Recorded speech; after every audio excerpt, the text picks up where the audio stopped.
আশা করি ইতিমধ্যেই তোমরা এসএলএসটি গ্রুপ সিডি রিক্রুটমেন্টের নোটিফিকেশন সম্পর্কে জেনেছো। আমি সেই নোটিফিকেশন নিয়ে দু এক কথা এবং এই গ্রুপ সিডি পরীক্ষা সংক্রান্ত কিছু বিষয় তোমাদের জানাবো। তোমরা যারাই এলিজিবল এবং স্বপ্ন দেখো সরকারি চাকরির এবং সেই মতো নিজেকে তৈরি করছো, তাদের প্রত্যেককেই আমি সাজেস্ট করব এই ফর্মটা ফিল আপ করে দেওয়ার জন্য। 29শে August 2025 West Bengal Central School Commission Supreme কোর্টের নির্দেশ মতো non teaching staff group C রিক্রুটমেন্টের নোটিফিকেশন জারি করেছে। প্রায় 8,000 শূন্য পদে নিয়োগ হবে। 16ই সেপ্টেম্বর থেকে ফর্ম ফিল আপ শুরু হচ্ছে এবং ফর্ম ফিল আপ চলবে 31শে অক্টোবর পর্যন্ত। 16/9/2025 থেকে ফর্ম ফিল আপ শুরু হচ্ছে এবং চলবে 31/10/2025 পর্যন্ত। কোথায় ফর্ম ফিল আপ করবে আমি এখানে সেই লিঙ্কটা দিয়ে দিচ্ছি এবং আমাদের যে হোয়াটসঅ্যাপ গ্রুপ রয়েছে সেখানে তোমরা যুক্ত হয়ে যেতে পারো। সেখানে এই ফর্ম ফিল আপ সংক্রান্ত কোনো গাইডেন্স লাগলে জানানো হবে। নিচে এই ভিডিও ডেসক্রিপশনে হোয়াটসঅ্যাপ গ্রুপের লিঙ্ক রয়েছে। এতদিন পর এই রকম একটা শূন্য পদে এসএলএসটি নন টিচিং স্টাফ রিক্রুটমেন্টের বিজ্ঞপ্তি নিয়ে অনেকের মনে অসন্তুষ্টি কিন্তু রয়েছে।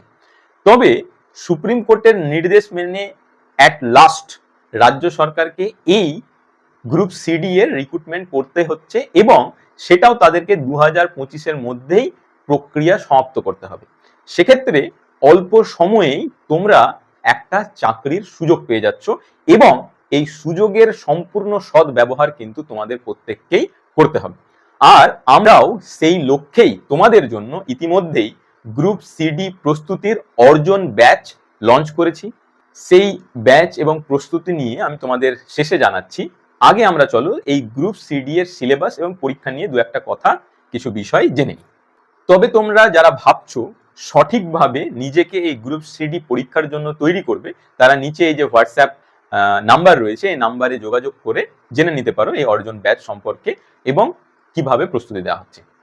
আচ্ছা, এই পরীক্ষার ডিটেইলড সিলেবাস তোমাদের হোয়াটসঅ্যাপ গ্রুপে দিয়ে দিব। হোয়াটসঅ্যাপ গ্রুপ লিংক এই ভিডিও ডেসক্রিপশনে আছে, সেখানে জয়েন হয়ে যেতে পারো। আমি এখানে সিলেবাস নিয়ে দু একটা কথা জাস্ট তোমাদের জানাবো। গ্রুপ সি এ 100 নাম্বারের প্যানেল হবে এবং এই 100 নাম্বারের মধ্যে 60 নাম্বার লিখিত এমসিকিউ আকারে পরীক্ষা হবে এবং তোমাকে সেই 60 মার্ক লিখিত এমসিকিউ এর জন্য আমরা তৈরি করব, যেখানে GK 15 marks, current affairs 15 marks, English 15 marks এবং পাটিগণিত অ্যারিথমেটিক 15 মার্কস থাকবে। এই নিয়ে চারটে বিষয় 4 × 15 60 মার্কস। তাহলে জিকে, কারেন্ট অ্যাফেয়ার্স, ইংলিশ এবং পাটিগণিত। তোমরা যারা পুলিশ কনস্টেবলের জন্য প্রস্তুতি নিচ্ছ এবং সামনেই তোমরা পরীক্ষা দিবে, তাদের সিলেবাসের সঙ্গে এই গ্রুপ সি এর সিলেবাসের কিন্তু মিল রয়েছে। আমিও আমার যে পুলিশের জন্য প্রস্তুতি নিচ্ছে যে ক্যান্ডিডেটরা রয়েছে, যে ছাত্ররা রয়েছে, তাদের সকলকে সাজেস্ট করেছি গ্রুপ সি এর ফর্ম ফিল আপ করে দেওয়ার জন্য। গ্রুপ ডি এর প্যানেল হবে 50 নাম্বারের উপর, যার মধ্যে 45 মার্কস থাকছে লিখিত এমসিকিউ আকারে পরীক্ষা এবং আমরা তোমাকে সেই 45 মার্কের জন্যই প্রস্তুত করব। সেখানে থাকছে 15 mark GK general knowledge, 15 mark current affairs সাম্প্রতিক ঘটনাবলীর ওপরে যে প্রশ্ন হয় তাতে থাকবে 15 মার্কস এবং অ্যারিথমেটিক 15। তাহলে 3 15 45। আমাদের গ্রুপ সি ডি এর অর্জন ব্যাচে প্রতিটা বিষয়ের জন্য অভিজ্ঞ শিক্ষক রয়েছে। যেমন আমি সেই ব্যাচে তোমাদের গ্রুপ সি এর ইংরেজি বিষয়টা পড়াবো এবং ক্লাসের পাশাপাশি তোমাকে স্টাডি ম্যাটেরিয়াল এবং সাপ্তাহিক মক টেস্ট নেওয়া হবে। তুমি প্রতিটা সপ্তাহে কতটা ইমপ্রুভ করছো সেটা সেই মক টেস্টের মধ্য দিয়ে নিজেকে দেখে নিতে পারো। পাশাপাশি এই মক টেস্টগুলো তোমার পরীক্ষার জন্য তোমাকে আরো এগিয়ে নিয়ে যাবে। অর্জন ব্যাচ সম্পর্কে আরো বিস্তারিত জানতে এই যে হোয়াটসঅ্যাপ নাম্বারটা রয়েছে এই নাম্বারে তোমরা যোগাযোগ করতে পারো। আমি সেখানে ইংরেজির যে বিষয়গুলো পড়াচ্ছি তার একটা অংশ তোমাদের এখানে তুলে ধরলাম। দেখো, আই হোপ এটা তোমাদের হেল্পফুল হবে। প্রথমে কয়েকটা কোশ্চেন তোমাদের মধ্যে থেকে ছিল, কয়েকটা বলবো না, একটা কোশ্চেন তো আজকে আমাদের গ্রামারের যে টপিক সেখানেই ওটা ক্লিয়ার হয়ে যাবে। এর আগের দিন মক টেস্টে ছিল কোশ্চেনটা এবং সেই কোশ্চেনের অ্যান্সারটা একটু গন্ডগোল থাকার কারণে এটাকে আমি আজকে ওই পার্টিকুলার বিষয়টাই গ্রামারের যে থিওরি সেকশন তাতে রয়েছে, তো সেখানে আমি আলোচনা করে দিব। এছাড়া একটা কোশ্চেন এটা সম্ভবত কল্যাণী এটা কোশ্চেনটা করেছে। এই বিষয়টা আমরা এর আগে আলোচনা করেছি, তারপরেও এটা নিয়ে কনফিউশন অনেকের থাকতে পারে। তো একটু দেখো, the child was playing with dash toys. আর তোমরা এরকম বিভিন্ন এক্সামের কোশ্চেন পেপার গুলো সলভ করার চেষ্টা করবে, হ্যাঁ। যেমন কল্যাণী করছে, বিভিন্ন জায়গা থেকে কোশ্চেন প্র্যাকটিস করছে, যে জায়গাটায় ওর কনফিউশন হচ্ছে সেটাও আমাকে জানাচ্ছে, এবং আমি যদি দেখছি যে সেই বিষয়টা অন্য আর সবার জন্য উপযোগী, সেটা আমি তোমাদের ক্লাসে ডিসকাস করে দিচ্ছি। তো এরকম অন্যান্যরাও করবে, তাতে করে আমরা আমাদের ক্লাসে যেটুকু বিষয় আমি তোমাদের দিচ্ছি তার বাইরেও কিছু তোমরা শিখতে পারবে। তাহলে এই ফিল ইন দ্য ব্ল্যাঙ্কসটা করতে হবে। The child was playing with dash toys, her their, C হচ্ছে হিজ, আর ডি হচ্ছে ইটস। এর সঠিক অ্যান্সার কি হবে তোমরা একটু বল। কল্যাণী বলবে না, তোমাকে যেহেতু আমি বলে দিয়েছি হোয়াটসঅ্যাপে, বাকিরা একটু ট্রাই করো। মমিতা, রিয়া, পিঙ্কি, তোমরা একটু ট্রাই করো। আমাদের কিন্তু হয়েছে, এই বিষয়টা হয়ে গেছে অলরেডি ক্লাসে। একটু তাড়াতাড়ি করতে হবে, হ্যাঁ। মেসেজ করো না, মুখে বলো, মেসেজ আবার। হিজ কেন হবে না? কোনটা? এই হিজ কেন হবে না, তাই তো? হ্যাঁ, সেম এই বিষয়টাই কল্যাণীরও মনে হয়েছে যে হিজটা কেন হবে না, হিজটা কেন হবে না এটা মনে হয়েছে। তোমরা লাস্ট ক্লাস মনে করে দেখো, লাস্ট ক্লাসে এই বিষয়টাই আমি বলেছি যে যখন আমি সাবজেক্টের জেন্ডার আইডেন্টিফাই করতে পারবো না, তখন আমাকে কি বলতে হবে? হিজ অথবা আর, এবং জেন্ডারটা যদি পার্সন হয়, মানে ধরো এখানে দ্য চাইল্ডের জায়গায় দ্য স্টুডেন্ট আছে, বা দ্য ম্যান আছে। দ্য ম্যান ইজ প্লেইং বা the man is working with dash tools আছে, হ্যাঁ, তার যন্ত্রপাতি নিয়ে কাজ করছে। তাহলে আমার অপশনে যদি হিজ অথবা হার থাকে সেটা আমি করতে পারবো। আদারওয়াইজ আমি বলেছিলাম যে যখন আমি জেন্ডার আইডেন্টিফাই করতে পারবো না, বা বাচ্চা, gender could not be identified, baby, দেখো মনে করে দেখো, আমি বেবি দিয়ে একটা এক্সাম্পল বলেছিলাম, চাইল্ড দিয়েও বলেছিলাম। আমি বলেছিলাম বেবি, চাইল্ড, এগুলোর ক্ষেত্রে আমরা কি ব্যবহার করব? যদিও এগুলো পার্সন, তবু আমরা এদের পরিবর্তে ইট ব্যবহার করতে পারি। এখানে যেহেতু পজিটিভ কেস আমাকে ব্যবহার করতে হবে, তাই ইটস। একটু মনে করে দেখো, মনে পড়ছে? সেই কারণে এখানে ইটস হচ্ছে। এবার তুমি বলবে যে স্যার হিজ হলো না কেন? আচ্ছা, বাচ্চাটা চাইল্ড, সেটা যে ছেলেই, মেল, এটা তুমি কিভাবে নিশ্চিত হলে? কেনই বা সবসময় ছেলেই হতে হবে, মেয়ে কেন হবে না, হার কেন হবে না? হার কি দোষ করলো? তাহলে এখানে মোস্ট অ্যাপ্রোপ্রিয়েট যেটা আমাদের গ্রামাটিক্যাল রুলস বলে, যে when gender is not been identified, then we should put it in case of baby and child. আবার অ্যানিমাল বা নিউট্রাল জেন্ডারের ক্ষেত্রে আমরা ইট ব্যবহার করব। বোঝা গেছে? সাবরিনা একটা বিষয় জিজ্ঞাসা করেছিল, কিন্তু ওর কোশ্চেনটা ঠিক ক্লিয়ার নয়, সেজন্য ওর আমি কোশ্চেনটা এখানে আলোচনা করছি না। ও যদি ক্লাসে থাকতো তাহলে হয়তো ব্যাপারটা হয়ে যেত। ও হোয়াটসঅ্যাপে মেসেজ করেছিল কিন্তু। তাহলে আজকে আমাদের যে নতুন বিষয় ভোকাবুলারি সেকশন, সেটা দিয়ে আমরা আজকের ক্লাস শুরু করছি। ও, সাবরিনা এসেছে তো। হ্যাঁ সাবরিনা, তুমি একটা কি মেসেজ করেছিলে, কি প্রোনাউনের কি ইউজেস? হ্যাঁ স্যার, ওটা যেটা পাঠিয়েছিলাম আমি, দুটো সেন্টেন্স। তো ওই সেন্টেন্স দুটোর মধ্যে যেখানে সি ব্যবহার করা আছে পরের যেটা সেন্টেন্সে sir, C was wearing red dress, ওখানে সির বদলে ওখানে মাই ফ্রেন্ড আছে, ওই জন্য আমার একটু গন্ডগোল লাগছিল, তাই আপনাকে মেসেজটা করলাম। যতটা ছিল সেন্টেন্সটা এরকম ভাবে শুরু হচ্ছে, my friend is with her daughter, বা উইথ হার বেবি, এরকম কিছু একটা ছিল। মাই friend was with her brother, এরকম। দাঁড়ান স্যার, আমি দেখে বলছি একবার। এরকম ছিল, তারপরে সেন্টেন্সটা ছিল C was wearing a red dress. তো যেটাতে প্রথম সেন্টেন্সের মাই ফ্রেন্ড আছে, দ্বিতীয় সেন্টেন্সটাতেও সিটা দেয়নি, সিটার বদলে মাই ফ্রেন্ড। আচ্ছা আচ্ছা, তোমার কোশ্চেনটা ছিল my friend, FRIEND, friend was standing. দেখো আমি লিখছি কোশ্চেনটা ঠিক আছে কিনা বলো। Standing with her brother.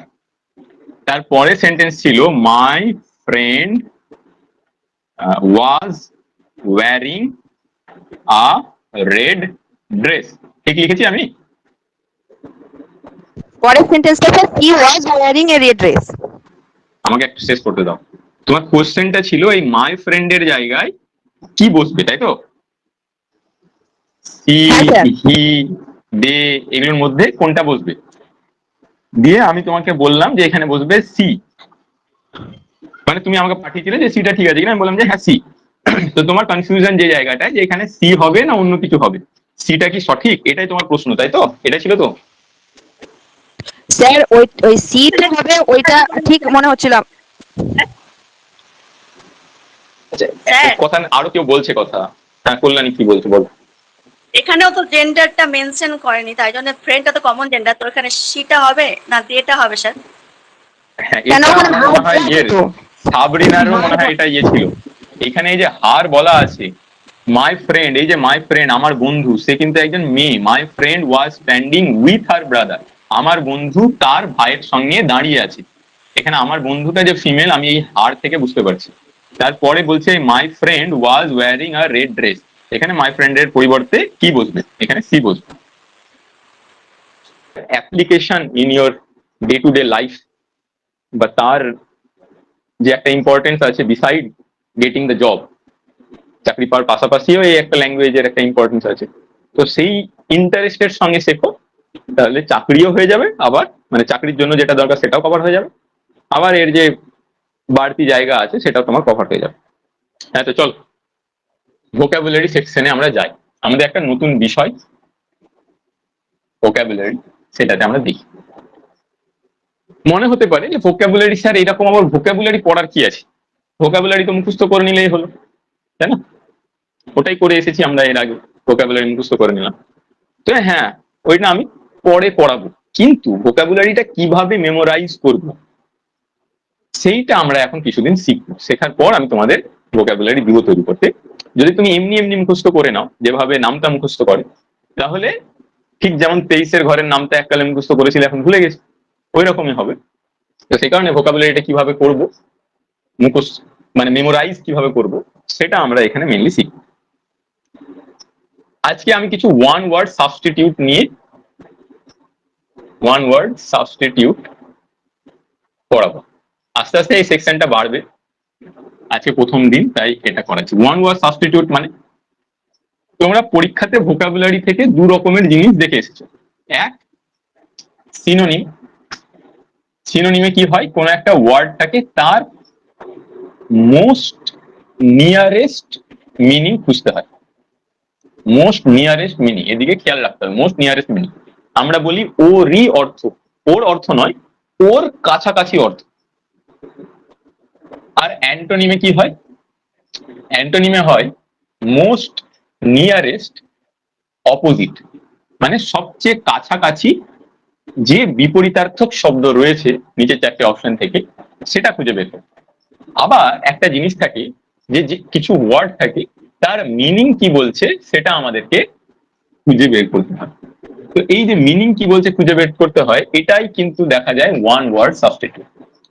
আবার একটা সেকশন থাকে যেটা হচ্ছে ইডিয়ামস। ইডিয়ামসকে বাংলায় কি বলে বলো কেউ একজন?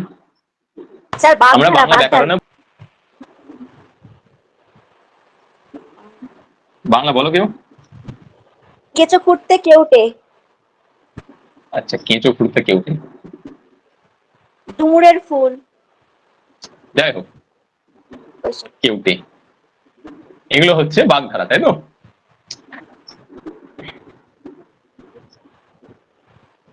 Get around the bush, এই যে। মানে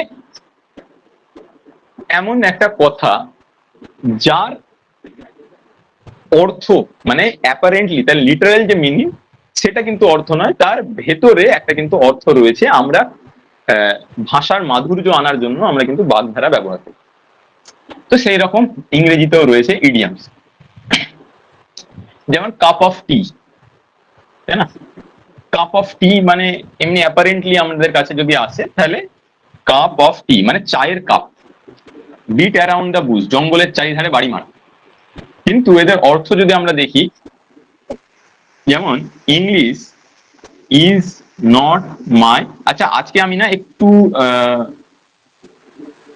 বেশি বলবো, আমি চাইবো যে যখন আমি বলছি তখন বাকিরা মাইক্রোফোন যেন অন না করে। এখন আমি একটা সেকশন একটা পোর্শন পর্যন্ত যাব, দিয়ে তারপরে আমি তোমাদের থেকে রেসপন্স চাইবো। তো যতটুকু বলা হচ্ছে সেটুকু তোমরা জাস্ট মাথায় রাখতে রাখতে যাও, এবং কোথায় কি অবজেকশন তোমার সেটা মনে রাখো যে স্যার আমার এই জায়গাটায় কিন্তু অবজেকশন ছিল, আপনি এই জায়গাটায় ভুল করেছেন। English is not my cup of tea, মানে ইংলিশ আমার জন্য নয়, এরকম হয়তো কেউ বলছে। ইংলিশটা অত বেশি, যাই হোক ইংলিশও বলতে পারে। অ্যাস্ট্রোনমি হয়তো কেউ বলছে, astronomy is not my cup of tea, মানে অ্যাস্ট্রোনমি যে বিষয়টা সেটা আমার মেরে বাস কে বাত নেই, এরকম টাইপের বাংলায়। Bit around the Bush, sir কি তখন থেকে বলেই যাচ্ছেন, আরে পয়েন্টে আসুন, তখন থেকে কি এটা ওটা বলেই যান। You are beating around the bush, around the bush মানে মেন বিষয়টা না বলে চারিধারে ঘুরপাক ঘুরপাক খাও, এটা হচ্ছে বিট অ্যারাউন্ড দ্য বুশ। তো আমরা এগুলো পরে আসবো, আজকে আমরা যেটুকুটা জানবো সেটা হচ্ছে ওয়ান ওয়ার্ড সাবস্টিটিউট।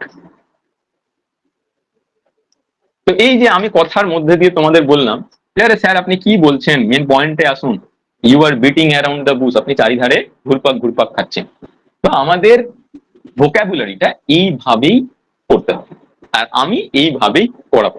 যখন দেখবো যে তোমরা নিজে থেকে আমার মতন নিজেরাও তৈরি করতে পারছো, তখন আমি কিছু কিছু করে তোমাদের দিয়ে দিব, এবং সেটা তোমাদের তৈরি করতে হবে। যেখানে সমস্যা হবে সেখানে তোমাকে আমাকে বলতে হবে যে স্যার এই ওয়ার্ডটা আমি ঠিকঠাক করে নিতে পারছি না, মানে এটার আমার ওই যে আমি বলেছিলাম যে আমরা কিভাবে মেমোরাইজ করি, মানে দীর্ঘস্থায়ী স্মৃতি কখন হয়, যখন তার অ্যাপ্লিকেশন আমরা শিখি, বাস্তব জীবনে তার প্রয়োগ, বাস্তব জীবনে তার প্রয়োগ জানবো, তবেই আমার কাছে সেটা ইম্পর্টেন্ট মনে হবে এবং সেটা ইন্টারেস্টিং হবে। তো এরকম যখন করতে পারবে না, সেই ওয়ার্ডটা আমাকে বলবে, তখন আমি সেটা তোমার জন্য করে দেবো। তাহলে এই রকম কথায় কথায় গল্পের ছলে আমরা ভোকাবুলারি করব, যেমন ভাবে ইতিহাস করছি, যেমন ভাবে আমরা ইংরেজি গ্রামার করার চেষ্টা করছি ইন্টারেস্টিং ওয়েতে, সেইভাবে ভোকাবুলারি যেটা শুধুই একটা মুখস্থর মতন জায়গা থেকে যায়, সেটাকেও আমরা একটু ইন্টারেস্টিং করার চেষ্টা করব। আমরা একেবারে অ্যালফাবেটিক্যাল অর্ডারে শিখবো। প্রথমেই আমাদের ইংরেজি এ অক্ষর দিয়ে একটা ওয়ার্ড, অ্যাগনস্টিক। অ্যাগনস্টিক এই শব্দটার মানে কি? আচ্ছা, এখানে আমরা যে কটা ওয়ার্ড শিখবো সেটা হচ্ছে ডিনোটিং আ পারসন, সে শব্দগুলো কোনো একটা মানুষকে বোঝাবে, কোনো একটা মানুষকে নির্দেশ করবে। ডিনোটিং পারসন, পারসনকে ডিনোট করবে, বোঝাবে। অ্যাগনস্টিক, এটার সঙ্গে আমি একজন মানুষের কথা তোমাদের বলবো, যিনি একজন famous scientist, sir Albert Einstein. Einstein, এই অ্যালবার্ট আইনস্টাইন, আমরা আইনস্টাইন বলি, Einstein, sir Albert Einstein. Agnostic আমরা কাদের বলবো? অ্যাগনস্টিক বলবো যারা ঈশ্বর আছে কি নেই এটা নিয়ে সন্দেহ প্রকাশ করে, মানে তারা নিশ্চিত নয় যে ঈশ্বর আছে না নেই, তাদেরকে আমরা বলবো অ্যাগনস্টিক। স্যার বাংলাদেশে বলে নাস্তিক। এবার আসছি আমি, ওটাতে আমি আসবো না, বাংলায় যেটা নাস্তিক কথাটা ঠিক নয়। One who is not sure about God's existence. আচ্ছা, এগুলোকে কিন্তু ইংরেজিতেই তোমার এই মানেটা মনে রাখতে হবে। ওয়ান, একজন, হু, যে, ইজ নট শিওর, নিশ্চিত নয়, অ্যাবাউট গড এক্সিস্টেন্স, ঈশ্বরের অস্তিত্ব নিয়ে যে নিশ্চিত নয়, সে হচ্ছে অ্যাগনস্টিক। আমি তোমার উত্তরটা একটু পরে আসছি পিঙ্কি, হ্যাঁ, তার আগে আমি একটু আইনস্টাইনের কথাটা বলি। তো অ্যাগনস্টিক কে? অ্যাগনস্টিক কিন্তু গডের এক্সিস্টেন্স নিয়ে শিওর নয়, নিশ্চিত নয়, তাহলে ও কি? Doubtful, DOUBTFUL। তো অ্যাগনস্টিকের সঙ্গে ডাউটফুল শব্দটাও মনে রাখবে। কখনো সিনোনিমের মধ্যে অ্যাগনস্টিক মানে ধরে নাও দিয়ে দিল ফ্রুগাল, ইকোনমিক্যাল, পেসিমিস্ট, অপটিমিস্ট, তার সঙ্গে দিয়ে দিল ডাউটফুল, তখন তোমাকে এই ডাউটফুলটাকে সঠিক করতে হবে, সন্দেহবাদী। বা মিস্টিক, MYSTIC, মানে এরা এর অর্থ বুঝতে এই শব্দগুলো ব্যবহার হয়, এক্সাক্ট মিনিং নয়, but this words help us to understand its meaning. Agnostic. এবার আমি একটু অ্যালবার্ট আইনস্টাইনের গল্পে আসবো। Albert Einstein famous scientist. Einstein, আমি বারবার ভুল বলছি, আইনস্টাইন বলছি, আইনস্টাইন, অ্যালবার্ট আইনস্টাইন। মানুষের তো সবসময় একটা জায়গা থাকেই যে মানুষকে অপ্রস্তুত অবস্থায় ফেলে। তো একবার একটা ইন্টারভিউ অ্যালবার্ট আইনস্টাইনকে জিজ্ঞাসা করা হলো, স্যার আপনি তো এত বড় বিজ্ঞানী, do you believe in God? জিজ্ঞাসা করলো, do you believe in God? আপনি গড বিশ্বাস করেন? তো অ্যালবার্ট আইনস্টাইন বলছে, আর বরাবর নাস্তিক এখনো হয়তো তাও আমাদের সমাজ নাস্তিকটাকে গ্রহণ করতে শিখেছে, যে না রে ভাই, নাস্তিক হতেই পারে কেউ একজন, না হিন্দু না মুসলিম না কোনো রকম ধর্ম নয়, সে নাস্তিক হতেই পারে, সে ধর্মকেই বিশ্বাস করে না, ধর্ম মানেই না। তো দেখবে নাস্তিকদের প্রতি, মানে ধরে নাও কোন একটা পার্টিকুলার রিলিজিয়ানের মধ্যে নাস্তিক আছে, তাহলে ওই রিলিজিয়ানের মানুষ তাকে পছন্দ করবে না, আবার অন্য পছন্দ করবে না। নাস্তিকদেরকে মানে বলা হয় নাস্তিকদেরকে কেউই পছন্দ করে না, এরকম একটা ব্যাপার। তো অ্যালবার্ট আইনস্টাইন বললেন, I am not atheist. I am not atheist. Atheist মানে ATHEIST, অ্যাথেইস্ট মানে হচ্ছে নাস্তিক, মানে মানে যে কোনো ধর্মে বিশ্বাস করে না, অ্যাথেইস্ট। তো বললেন I am not atheist, preferring to call himself an Agnostic.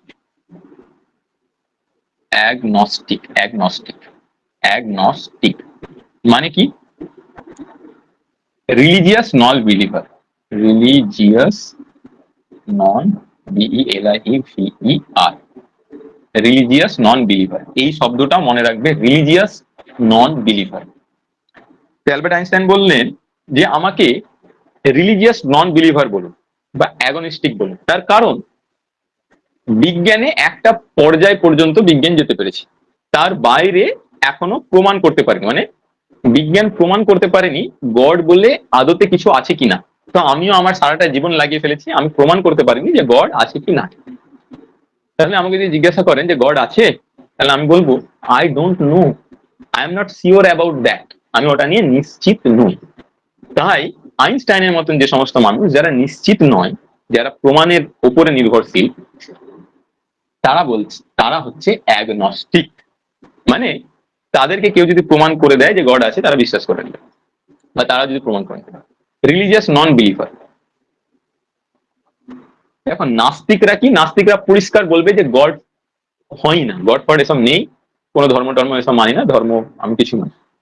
অ্যাগনস্টিকরা বলবে গড আছে কিনা আমরা এসব জানি না, তোমরা যে যারা গড বিশ্বাস করছো হয়তো হতে পারে গড, তো গড বিশ্বাস করো, তোমরা তোমাদের আচার আচরণ পালন করো, আমি এখনো বিশ্বাস করতে পারিনি যে গড আছে কিনা, তাই আমি কোনো রিলিজিয়াস রিচুয়ালস এখন মানতে পারছি না, বা গডটা কেমন কি জিনিসটা এখন আমার ক্লিয়ার নয় ব্যাপারটা, তাই আমি রিলিজিয়াস কাস্টমস মানতে পারছি না। আবার আর একটা বিষয় আছে, এটা তো আমি আইনস্টাইনের কথা বলি, আবার কিছু মানুষ আছে যারা রিলিজিয়াস, মানে রিলিজিয়াসের যে সমস্ত আচার আচরণ আছে সেগুলো হয়তো সে পালন করছে, কিন্তু তাকে যদি জিজ্ঞাসা করা হয়, কিন্তু সে মনে মনে সন্দেহবাদী যে আদতে সত্যি গড আছে না নেই, গড কোথায় আছে কি আছে, সে সন্দেহ প্রকাশ করে, এই সমস্ত মানুষকে আমরা বলবো অ্যাগনস্টিক।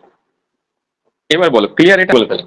অ্যাথেইস্ট হচ্ছে যে রিলিজিয়াস বিশ্বাস করেন, নাস্তিক, আর অ্যাগনস্টিক হচ্ছে যে doubtful, not sure about God's existence, মানে প্রমাণ ছাড়া বিশ্বাস করে না।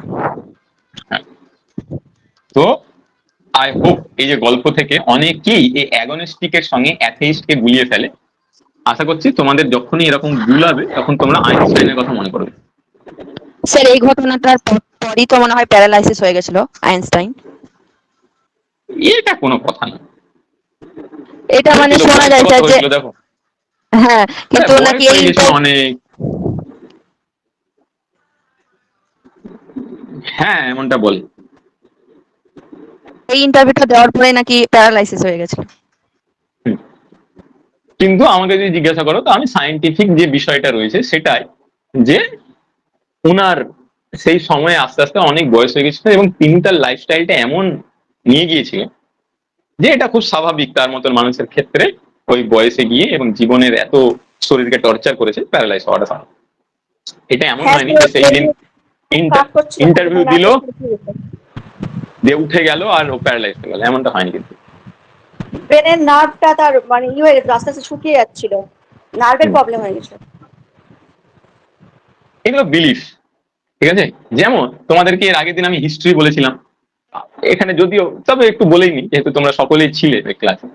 তো হিস্ট্রিতে তোমরা দেখেছিলে যে সিরাজের সঙ্গে যতগুলো চক্রান্ত করেছিল, এমনকি রবার্ট ক্লাইভ, যে বলা চলে মানে ইংরেজ সাম্রাজ্যের সব থেকে ইম্পর্টেন্ট একজন পার্সন, বা মোস্ট মানে one of the important person, একজন গুরুত্বপূর্ণ মানুষ, তারও জীবনের পরিণতি শেষে খুব খারাপ হয়েছিল, খুবই খারাপ ভাবে তার এন্ড খুব খারাপ হয়েছিল। এমনকি সবারই, মির্জাফর থেকে শুরু করে ঘসেটি বেগম, তারপরে আর কে কে ছিল, রাজবল্লভ, জগৎ সেঠ যে অত বড় ব্যাংকার ছিল, সে শেষ হয়ে গেল। তো সবারই এন্ড মানে খুব পরিণতি খারাপ হয়েছিল। তো এটাকেও একটা গল্প আকারে প্রকাশ করা হয়, এই হিস্ট্রিটাকে একটা এরকম প্রকাশ করা হয়। তো যাই হোক, এগুলো বিশ্বাস। তবে মানে যদি আমাকে পার্সোনালি জিজ্ঞাসা করো, আমি আমার মনে হয় যে এই পৃথিবীতে যে খারাপ করে তার সঙ্গে খারাপ হওয়াটা খুব স্বাভাবিক একটা বিষয়। কেন হয়, কি বা ব্যাখ্যা এর মধ্যে হয়।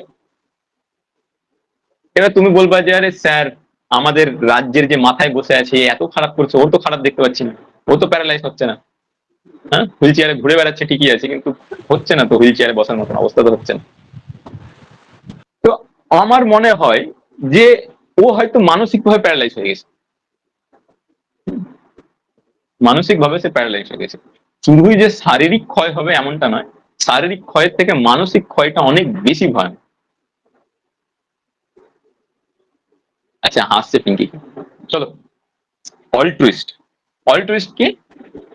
এ লাভার অফ ম্যানকাইন্ড, মানে যে মানুষকে ভালোবাসে। আরে যা ম্যান কিং লিখে দিয়েছি, ম্যানকাইন্ড, যে মানুষকে ভালোবাসে। মনে রাখবা যে অনেক ধ্যান করে, চ্যারিটি করে, এরকম মানুষকে আমরা অল্ট্রুইস্ট বলি। এবার চ্যারিটি করছে বলেই যে অল্ট্রুইস্ট এমন নয়। ধরে নাও তোমাদের মধ্যে কেউ একজন তোমাদের বাড়ির আশেপাশে কিছু অসহায় বাচ্চাকে তুমি পড়াচ্ছ, তাদের হেল্প করছো, তোমার যেটুকু সামর্থ্য সেই হিসেবে। সাপোজ কোনো একটা বাচ্চাকে হেল্প করছো, তোমার মনে হচ্ছে যে সেই বাচ্চাটাকে যদি হেল্প না করি আমি, তাহলে আমি মানুষ হিসেবে আমার লজ্জা পাওয়া উচিত। তো তুমি যখন এমন করছো, তখন তোমাকে কিন্তু অল্ট্রুইস্ট বলা চলে। অনেকে বলে ফিল্যান্থ্রপিস্ট।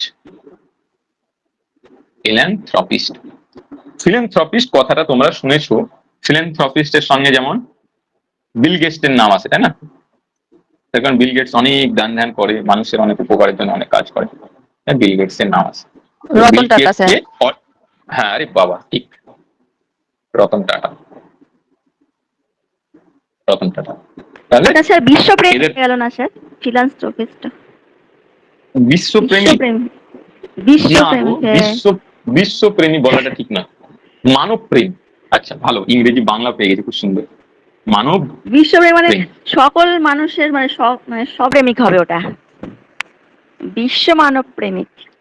অত কঠিন করছো কেন ব্যাপারটাকে? সহজ বিষয়টাকে অত কঠিন করে দিচ্ছ, আবার বিশ্ব একটা এক্সট্রা লাগিয়ে দিচ্ছ। যাই হোক, তারপরে দেখো অ্যামেচিওর, AMATEUTEUR, অ্যামেচিওর।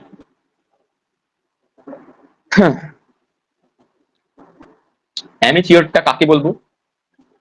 আচ্ছা এখানে খেয়াল রাখবে, AMATEUR আছে, অ্যামেটিউর না, অ্যামেচিওর। যখন কোনো একটা মানুষ প্লেজারের জন্য, আনন্দের জন্য কোনো কিছু কাজ করে, নট ফর প্রফেশনের জন্য নয়, তখন আমরা সেই মানুষটাকে বলবো অ্যামেচিওর। তাহলে one who does a thing for pleasure not as profession, জীবিকার জন্য নয়, সে আনন্দের জন্য করছে। আমি এখানে আমার একজন পরিচিত টিচারের কথা বলি, সে প্রফেশনালি টিচার, শিক্ষকতার কাজ করে। তারপরে মানে শিক্ষকতার কাজ হয়ে গেল, স্কুল হয়ে গেল, তারপরে সে হয়ে যায় মিউজিশিয়ান। পারলে ও স্কুলেও মিউজিশিয়ান থাকে, মানে মিউজিশিয়ানের রোলটা স্কুলে একটু প্লে করে। তাহলে এর বাইরে ও হচ্ছে মিউজিশিয়ান, গান বাজনা নিয়ে ওর জগৎ। রাত্রি 12টা 1টা 2টোও বলো, গান বাজনা নিয়ে আছে, নিজের আলাদা একটা মিউজিক্যাল রুমই আছে।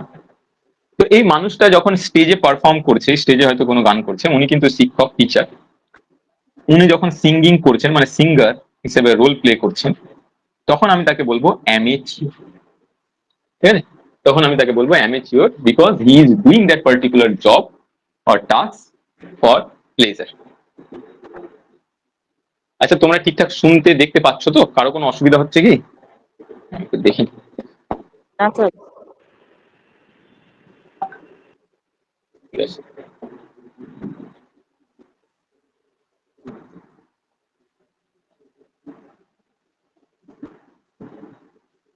ambidextrous, TROUS, ambidextrous, sir ambidextrous, এটার মানে হচ্ছে দু হাতে yes, সব্য সব্যসাচী। সব্যসাচী স্যার। ওয়ান, যে শব্দগুলো তোমাদের করানো হচ্ছে সেগুলো খুব ইম্পর্টেন্ট। ইংরেজিতে ল্যাক্স অফ ওয়ার্ডস আছে, হ্যাঁ, তো সব ওয়ার্ড তো আর করা সম্ভব নয়। যে ওয়ার্ড গুলো রিপিটেডলি বিভিন্ন এক্সামে এসেছে সেই ওয়ার্ড গুলোই তোমাদেরকে করানো হবে। সেটা সেন্ট্রালের কোনো এক্সাম হতে পারে, স্টেট গভর্নমেন্টের কোনো এক্সাম। কাজেই তোমরা যদি প্রিভিয়াস বিভিন্ন এক্সামের কোশ্চেন খুলে দেখো, আমাদের কয়েকটা ভোকাবুলারি ক্লাসের পরেই তোমরা সেই ওয়ার্ড গুলো বিভিন্ন এক্সামের মধ্যে পাবে বলে আমার বিশ্বাস। One who does a thing sir ওটা কি লেখা আছে ওটা বুঝতে পারছি না। Both who can use both the hand with ease, মানে খুব সাবলীল ভাবে দুটো হাত ব্যবহার যে করতে পারে তাকেই আমরা বলি সব্যসাচী বা অ্যাম্বিডেক্সট্রাস। নট অ্যাজ আ প্রফেশন, কোন একজন কিছু কাজ করে আনন্দের জন্য, জীবিকার জন্য নয়, তখন তাকে আমরা বলি অ্যামেচিওর। সাবরিনা হয়েছে? হ্যাঁ স্যার হয়েছে। না স্যার, নিচেটা হয়নি। আচ্ছা, অ্যাম্বিডেক্সট্রাস হয় না?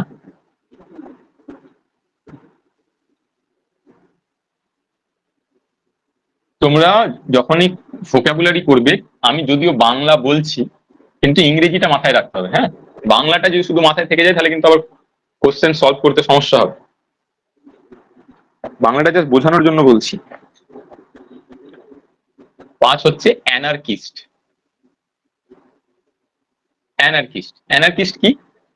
যে অ্যানার্কি তৈরি করে, অ্যানার্কি তৈরি করে তাকে আমরা বলি অ্যানার্কিস্ট। বিশৃঙ্খলা কথাটা ঠিক নয়, যে অরাজকতা সৃষ্টি করে। অরাজকতা কি?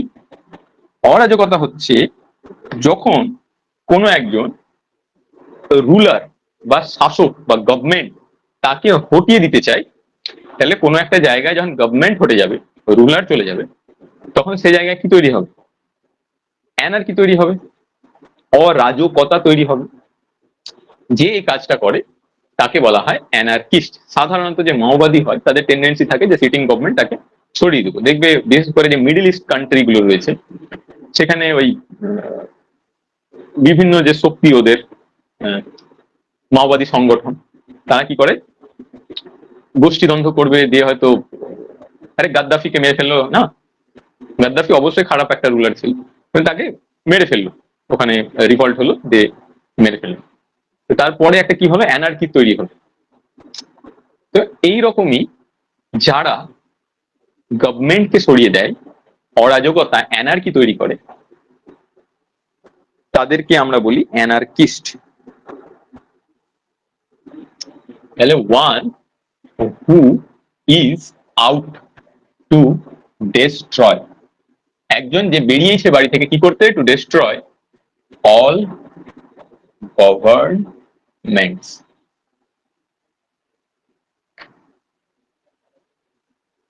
Piece and order.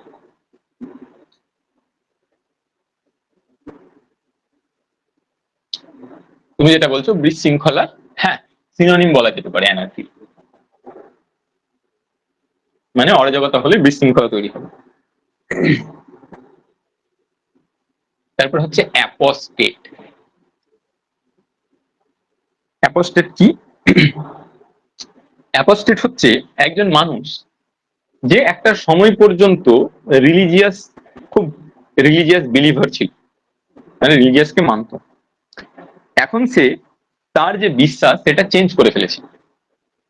হয়তো কোন একটা পার্টিকুলার রিলিজিয়ানে তার খুব বিশ্বাস ছিল, কিন্তু এখন আর সে সেটা মানছে না, তখন তাকে বলবো অ্যাপোস্টেট। শুধু রিলিজিয়ানের ক্ষেত্রে নয়, পলিটিক্যাল বিলিফও।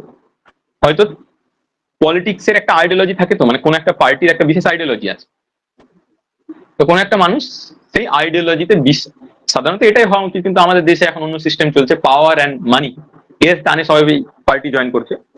কিন্তু অ্যাকচুয়ালি প্রতিটা পার্টির একটা বিশেষ আইডিওলজি আছে, যেমন লেফট পার্টিগুলোর এক ধরনের আইডিওলজি, রাইট পার্টিগুলোর এক ধরনের আইডিওলজি।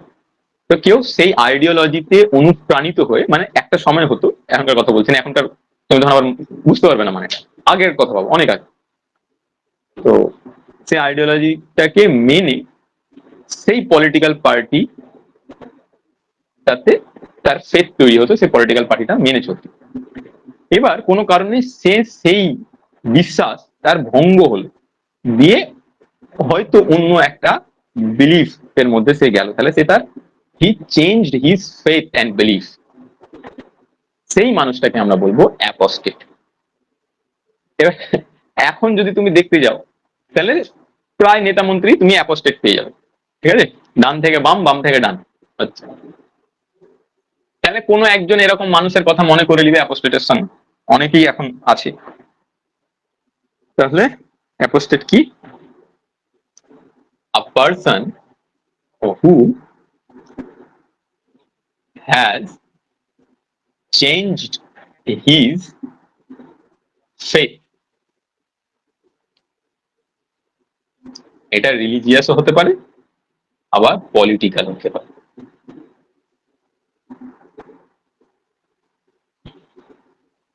আরবিট্রেটর, আরবিট্রেটর, আরবিট্রেটর মানে হচ্ছে মধ্যস্থতাকারী, মধ্যস্থতাকারী। আরবিট্রেট করতে, মধ্যস্থতা করে, আরবিট্রেট যে করে তাকে বলি আরবিট্রেটর। তাহলে one who is appointed by two parties two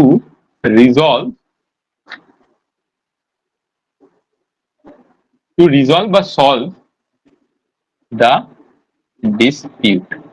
তাহলে দুজন পার্টি, দুটো পার্টির মধ্যে কোন একটা পার্টিকুলার জিনিস নিয়ে যখন ডিসপিউট রয়েছে, এবং দুটো পার্টি, এই দেখেছো PWO2, তাহলে দুটো পার্টি যখন কোনো একজনকে নিয়োগ করলো তাদের মধ্যে যে ডিসপিউট চলছে সেটাকে নিষ্পত্তি করার জন্য, তখন তাদের বলা হয় আরবিট্রেটর।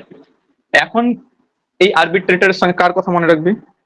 এখন প্রায় সব পাড়াতেই দেখতে পাবে কিছু ছোট নেতা তৈরি হয়, যে কোনো রকমের প্রবলেম হোক, এমনকি তোমার বাড়িতেও যদি প্রবলেম হয়, ওরা পারলে নিজে থেকে, তোমার অ্যাপয়েন্ট করা লাগবে, দৌড়ে চলে আসবে, সমস্যার সমাধান করবে এটার বিনিময়ে।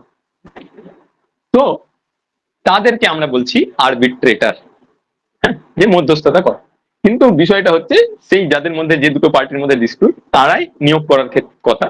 কিন্তু আমাদের এখন প্রায় প্রতিটা গ্রামে, প্রতিটা পাড়াতে এমন আরবিট্রেটর স্বতঃপ্রণোদিত, তারা এনজিও খুলে ফেলেছে একেবারে, রীতিমতো একটা বিশেষ পার্টির ছাপ্পা লাগিয়ে তারা একদম এই কাজটাকে একবারে প্রফেশনাল নিয়ে নিয়েছে। এনজিও বললেও ভুল হবে, এনজিও বলাও চলে।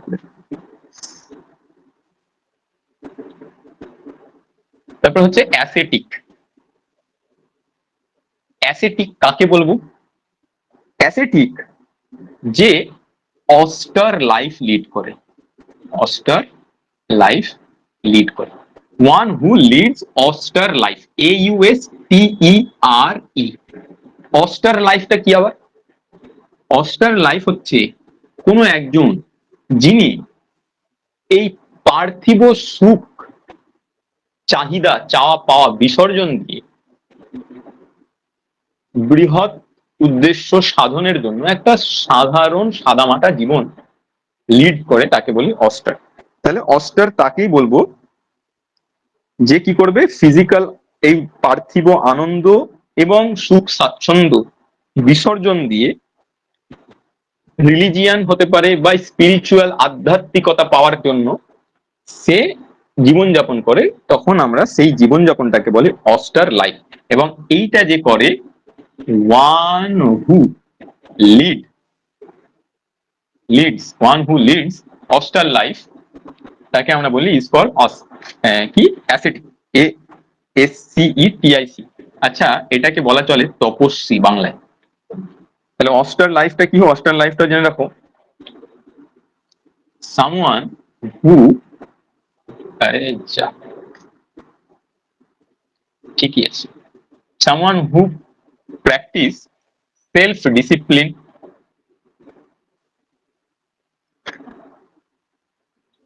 and abstain, মানে ত্যাগ করা। abstain, ABSTAIN, abstain, এই শব্দটার কথাও মাথায় রাখবে। হ্যাঁ, এটা তোমার একটা ভোকাবুলারি হয়ে যাচ্ছে। abstain মানে ত্যাগ করা বা বিরত থাকা। abstain মানে সবচেয়ে ভালো বাংলা যদি বলো বিরত থাকা বা নিজেকে আলাদা করে রাখা from worldly pleasure and comfort। Actually সাধু সন্তদের যেটা জীবন হয় সেটা হচ্ছে অ্যাসেটিক। কিন্তু সাধু সন্ত বা তপস্বী বলছি না, তার কারণ আমাদের আশেপাশে এমন অনেককে দেখতে পাবে যারা সাধু হয়েও ওয়ার্ল্ডলি প্লেজার বা কমফোর্ট লিড করছে, তাহলে তাকে আমরা অ্যাসেটিক বলতে পারবো না। সবচেয়ে ভালো অ্যাসেটিকের সঙ্গে মনে রাখবে লর্ড বুদ্ধা, যিনি কি করেছিলেন, যিনি একজন কিং ছিলেন, তার কাছে সমস্ত রকম ওয়ার্ল্ডলি প্লেজার এন্ড কমফোর্ট ছিল, বাট হি অ্যাবস্টেইন, তিনি তা থেকে বিরত থাকলেন, তিনি সেটা ত্যাগ করলেন, ত্যাগ করে অস্টার লাইফ লিড করলেন। বা মহাবীর জৈন,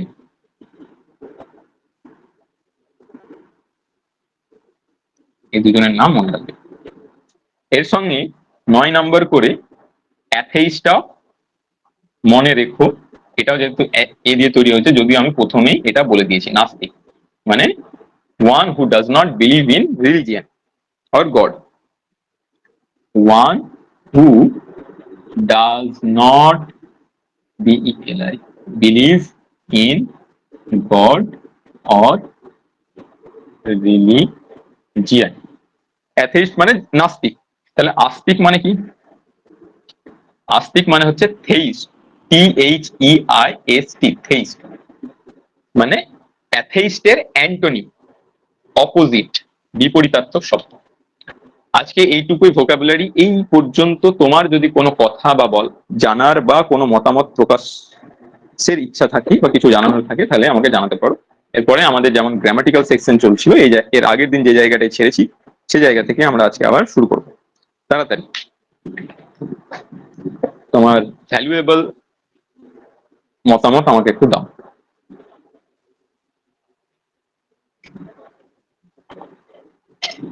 ভোকাবুলারি কেমন লাগলো বা তোমাকে কিভাবে করতে হবে মনে করতে পারছো? আমি যখন তোমাকে পড়াচ্ছিলাম প্রত্যেকটা ওয়ার্ডের সঙ্গে তোমার আশেপাশে কেউ না কেউ তার সঙ্গে আমি কিন্তু রিলেট করিয়ে দিয়েছি, এবং তোমাকে মনে মনে সেই মানুষটার কথা তোমাকে ভাবতে হবে।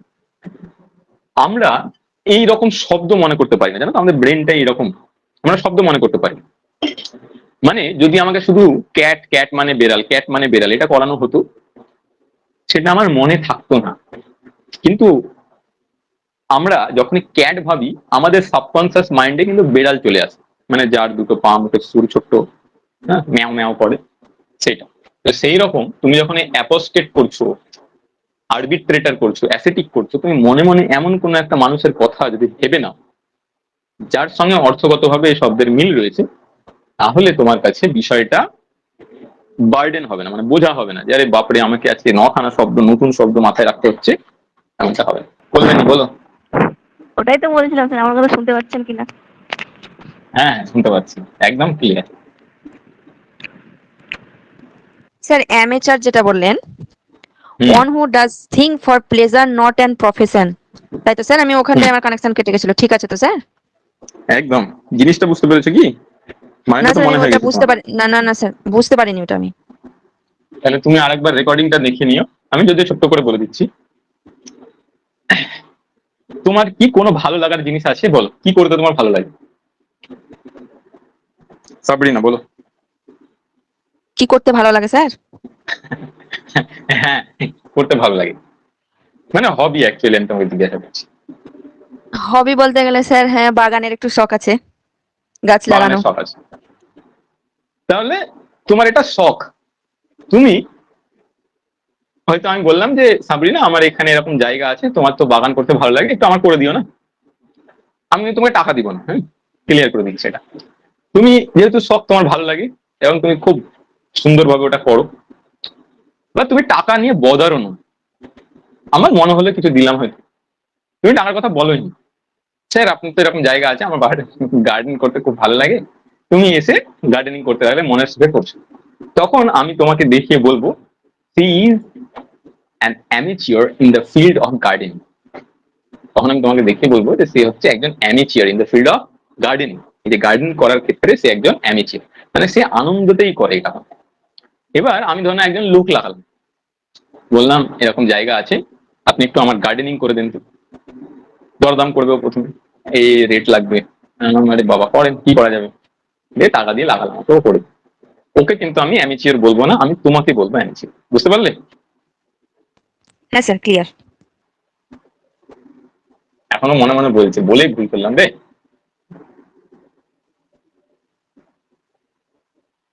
রিলেটিভ প্রোনাউন, চলো। স্যার এই যে এই অ্যাপটাতে টিচ মিন্টে একটা হাতের চিহ্ন আছে, ওইটাতে স্যার মানে ওটা আমরা যখন প্রেস করি ওটা আপনি দেখতে পান? দেখতে পাই। না না মানে স্যার তাহলে আমরা হয়তো আপনি একটা কথা বলছেন তার মাঝে না বলে যদি হাতটা তুলি তাহলে বুঝতে পারবেন, নাহলে স্যার একদম, অসুবিধা হয়ে একদম যাচ্ছে। বুঝতে পারবো, একদম আচ্ছা বুঝতে স্যার পারবো, ঠিক ওটা আছে। করলে তো ভালো। তুমি এখন হাত তুলে স্যার দেখতে না করি আমি কিন্তু করতে করতে। স্যার করি করো কিন্তু তো, আপনি কোনো এবার কিছু করবে। বলেন না তার জন্য। এই যে এবার একজন হাত তুলেছে, এবার আমি জিজ্ঞাসা করবো কে হাত তুলেছো, আবার সে হাতটা নামিয়েও নিল এখন, হ্যাঁ স্যার আমি আবার হাত তুলেছিলাম। তুললো। তুমি তুলছো বারবার, কে তুলছে সেটা জানতে পারি না আমি। দেখো রিলেটিভ প্রোনাউন কি আমাদের হয়ে গেছিল এর আগের দিন, আমরা হু, হুইচ, দ্যাট এটা নিয়ে একটা কনফিউশন হয়, সেটা একটু বুঝবো। আর এর আগের দিন তোমাদের যে মক টেস্ট ছিল সেখানে একটা কোশ্চেন ছিল, সেই কোশ্চেনে কিছু গন্ডগোল আছে, আমি বলবো না এখন, বলার সময় বলবো। রিলেটিভ প্রোনাউন আর হচ্ছে ফর্মাল প্রেফারেন্স। হ্যাঁ স্যার ওটা আমি করেছিলাম, আমারটা ঠিক হয়েছে। হ্যাঁ হ্যাঁ, তোমারটাই দেখেছিলাম। কল্যাণী বলছো তো? ঠিক হয়েছে ওটা স্যার, হ্যাঁ। মানে তোমার জন্য বিষয়টা আমার মাথায়, মানে আমার চোখে এসেছে, চোখে পড়েছে। দেখো রিলেটিভ প্রোনাউন পার্সনকে ডিনোট করে ও হু, দ্যাট। হু দিয়েও আমরা কোনো একজন মানুষ পার্সনকে ডিনোট করতে পারি, আবার দ্যাট দিয়ে। কিন্তু ফর্মাল প্রিফারেন্স লেখার ক্ষেত্রে কোনটা সঠিক সেটা হচ্ছে হু। তারপরে থিং, THING, থিং কাকে ডিনোট করে? হুইচ, মানে কি দিয়ে বোঝানো যায়, হুইচ দিয়ে, আবার দ্যাট। কিন্তু ফর্মাল প্রেফারেন্স হচ্ছে এই হুইচ, WHICH, হুইচ। ফর্মাল প্রেফারেন্সটা কি একটু বলি। আমরা যখন কথা বলি, বাংলাতে কথা বলতে গিয়ে অনেক রকমের শব্দ আমরা একটু উলট পালট বলে থাকি, কিন্তু লেখার ক্ষেত্রে আমরা যে বাংলাটা ব্যবহার করি সেটা হচ্ছে formal use of Bengali language. লেখার ক্ষেত্রে আমি একেবারে বাংলা ভাষার যে ফর্মাল ইউজ সেটা ব্যবহার করি, সেরকম ইংরেজিতেও। এবার কথা হচ্ছে, আমি যখন, তোমরা বলতেই পারো যে স্যার পার্সন বোঝাতে আমার হু আছে, থিং বোঝাতে আমার হুইচ আছে, তাহলে দ্যাট আবার কি কাবাব মে হাড্ডি হচ্ছে কেন? একে রাখারই বা কি দরকার, একে কি দরকার এগুলো আলাদা এক্সট্রা চাপ দেওয়া? তো দুটো ক্ষেত্রে দ্যাটের যে ব্যবহার, মানে আসলে দ্যাট যখন ব্যবহার করতে হবে সেটাকে বলি আমরা রেস্ট্রিকটিভ ইউজ। রেস্ট্রিকটিভ ইউজটা কি? রেস্ট্রিকটিভ ইউজ হচ্ছে, দেখো হু, হুইচ, দ্যাট এগুলো সব দিয়েই কোনো একটা ক্লজ কে যুক্ত করছে, তাই না?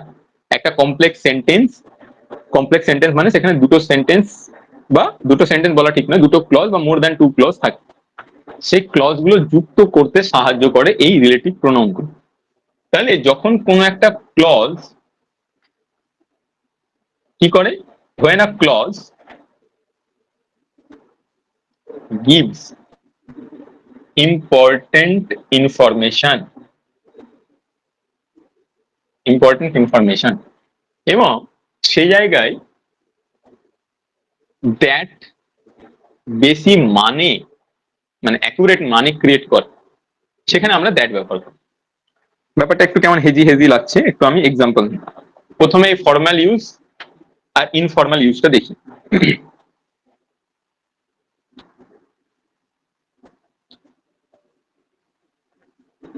The man that called you is my uncle. এটা হচ্ছে ইনফর্মাল ইউজ, মানে তুমি যখন কথা বলছো, দ্যাটটা যেহেতু সব ক্ষেত্রে হয়, তুমি বলে দিতে পারলে। কেউ হয়তো জিজ্ঞেস করলো, আরে কে রে ফোন করেছিল সেদিনকে, তুমি বলে the man that called you is my uncle, যে তোমাকে কল করেছিল সে হচ্ছে আমার আঙ্কেল। কিন্তু যখন আমি লিখবো তখন আমাকে ফর্মাল ইউজ লিখতে হবে, the man who called you is my uncle. এটা অ্যাকিউরেট, রাইট? লেখার ক্ষেত্রে এটা হচ্ছে ফর্মাল ইউজ। এবার হচ্ছে তাহলে মানুষের ক্ষেত্রে আমার কি ব্যবহার করতে হবে? এবার আমি বললাম কোথাও কোথাও আছে যেখানে আবার দ্যাট ব্যবহার করতে হয়।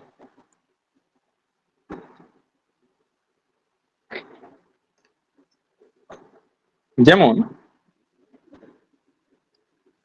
he is the best man, he is the best man that I ever saw. এখানে হু হবে না, এখানে দ্যাট যদি আমরা করি সেটা হচ্ছে restrictive use of relative pronoun that. He is the best man that I ever saw. তারপরে ইন্টারোগেটিভের ক্ষেত্রে অনেক সময় এই রেস্ট্রিকটিভ ইউজ অফ দ্যাট হয়। হু ইজ দ্য বয়, সেই ছেলেটা কে? দ্যাট ডিড ইট, যে এই কাজটা করেছে, যে এটা করেছে। Who is the boy that did it. এখানে হু দিয়ে অলরেডি আমি একটা ইন্টারোগেটিভ সেন্টেন্স তৈরি করছি, কোশ্চেন তৈরি করছি, ইন্টারোগেটিভ করছি। আবার এখানে আমি হু আনতে পারবো না দ্য বয়ের ক্ষেত্রে, এখানে যেমন দ্য ম্যানের ক্ষেত্রে হু করছি, তখন আমাকে দ্যাট ইউজ করতেই হবে। এটাই হচ্ছে রেস্ট্রিকটিভ ইউজ। হলো? এবার আমরা হুইচে আসি। হুইচ কি? হুইচটা আরো সহজ বিষয়টা বোঝার ক্ষেত্রে, দ্যাটটা একটু হলেও তোমার কনফিউশন হতে পারে, কিন্তু হুইচে কোন রকমের কনফিউশন হবে না। যেমন the book that you gave me is excellent. The book that you gave me is excellent. এখানে the book একটা থিং, তাই না? তাহলে থিং এর ক্ষেত্রে আমাকে হুইচ ইউজ করার কথা, কিন্তু আমি দ্যাট ব্যবহার করেছি, এটা informal.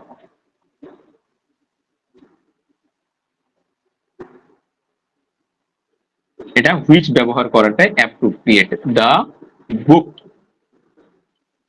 Which you gave me is excellent. কথা বলার ক্ষেত্রে তো আমাদের কমা বোঝা যাবে না, তাই কথা বলার ক্ষেত্রে আমি যখন বলবো the book which you gave me is excellent, the book that you gave me is excellent.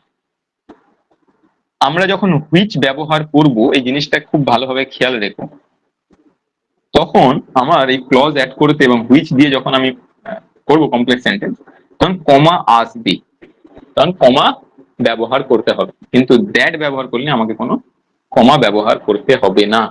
লেখার ক্ষেত্রেও আমরা অনেক সময় দ্যাটও ব্যবহার করতে পারি in case of thing, most appropriate that. যদি তোমার এরকম কমা দেওয়া থাকে এবং এখানে ড্যাশ থাকে, হয়তো কোনো কোয়েশ্চেন আছে, সেখানে বলছে the book comma dash you gave me is excellent, যে নিচে অপশন দেওয়া আছে হু, হুইচ, দ্যাট, হ্যাঁ, হুম, তখন without any hesitation, without any second thought তুমি হুইচ ব্যবহার করবে। এবার আসি আমরা restrictive use of which in case of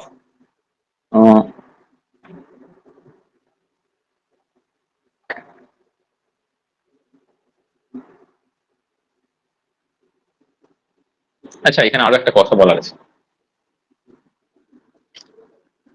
অনেক সময় দুটোই ঠিক, যখন সেন্সগত এই রকম বোঝাবে, ধরে না এরকম বোঝাচ্ছে যে সেখানে অনেক বই আছে, তার মধ্যে আমি কোনো একটা বইকে নির্দিষ্ট করে বোঝাচ্ছি। কোনো একটা কিছুকে নির্দিষ্ট করে বোঝালে গেলে আমাকে ডেমনস্ট্রেটিভ প্রোনাউন ইউজ করতে হয়। তো তখন মানে অনেক বই, তার মধ্যে কোনো একটা স্পেসিফিক বুককে আমি নির্দিষ্ট করে বোঝাচ্ছি, তখন রিলেটিভ প্রোনাউন হিসেবে আমি দ্যাট ব্যবহার করবো। মানে এটার মানে বোঝাচ্ছে the book that you gave me is excellent, এটার মানে বোঝাচ্ছে, ধরে নাও এটা কোনো বইয়ে লেখা আছে বা কোনো জায়গায় তুমি পড়ছো, তাহলে এমন ভাবার কোনো দরকার নেই যে সেন্টেন্সটা ভুল আছে, আসলে সেন্টেন্সটা বোঝাতে চাইছে যে সেখানে অনেকগুলো বইয়ের মধ্যে মানে স্পিকার, বক্তা বা রাইটার কোন একটা স্পেসিফিক বই যেটা সে আমার থেকে পেয়েছে তার কথা বোঝাচ্ছে। আর পরের সেন্টেন্সে বক্তা বা রাইটার একটা বইটাকে অলরেডি আইডেন্টিফাই করে নিয়েছে, তারপরে সে একটা এক্সট্রা ইনফরমেশন দিচ্ছে হুইচ ইউ গেভ মি। আচ্ছা, এই কমা দিয়ে এমন সেন্টেন্স তোমরা দেখেছো যে একটা সেন্টেন্সে দুটো কমা, এর মানেটা কি একটু আমি বলি। এখানে দুটো অ্যাকচুয়ালি সেন্টেন্স আছে বা দুটো ক্লজ আছে, একটা হচ্ছে মেন ক্লজ, একটা হচ্ছে সাবঅর্ডিনেট ক্লজ। এখানে মেন ক্লজ হচ্ছে দ্য বুক ইজ এক্সেলেন্ট, আর সাবঅর্ডিনেট ক্লজ হচ্ছে হুইচ ইউ গেভ মি। এখানে দুটো ক্লজ আছে, দুটো ক্লজকে হুইচ দিয়ে অ্যাড করা হয়েছে। মানে যখন একটা ধরনের সেন্টেন্স বা একটা ওয়ার্ড, তারপরে কমা, তারপরে একটা ক্লজ, কমা দিয়ে একটা সেকেন্ড পার্ট হবে, তখন আচ্ছা আমি নাম্বার করে দিই, এটা 1 নম্বর, এটা 2 নম্বর পার্ট, এটা 3 নম্বর পার্ট। একের সঙ্গে 3-এর সম্পর্ক, একের সঙ্গে 3-এর সম্পর্ক থাকে, একের সঙ্গে 3-এর সম্পর্ক থাকে, 2-এর সঙ্গে 3-এর সম্পর্ক থাকে না। মানে প্রথমটার সঙ্গে এইটার সম্পর্ক থাকে, যেটাকে রেফার করে। যেমন এখানে দ্য বুক ইজ এক্সেলেন্ট, এটাই বলতে চাইছে, পরে আরো এর সঙ্গে একটু এক্সট্রা ইনফরমেশন দিচ্ছে হুইচ ইউ গেভ মি। যেমন she is the girl, but she is the girl. She is a teacher who taught me English.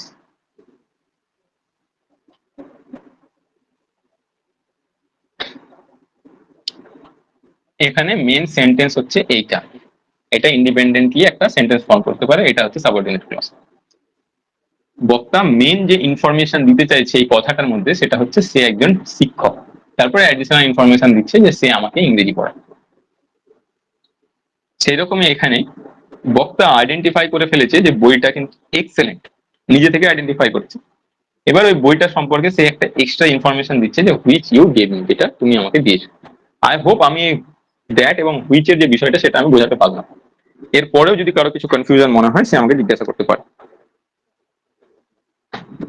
আর একটা রেস্ট্রিক্টিভ ইউজ দেখি, what is it that you gave me.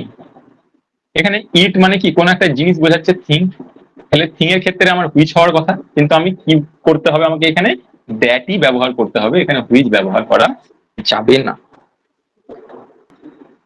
কারোর কিছু বলার থাকলে একটু বলবে, হ্যাঁ, নাহলে আমরা নিচের পরের অংশে চলে যাবো।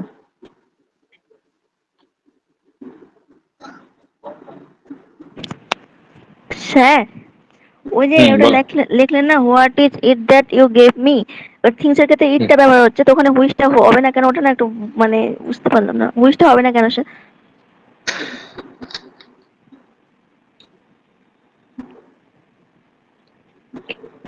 আরেকটা, what is it that you want.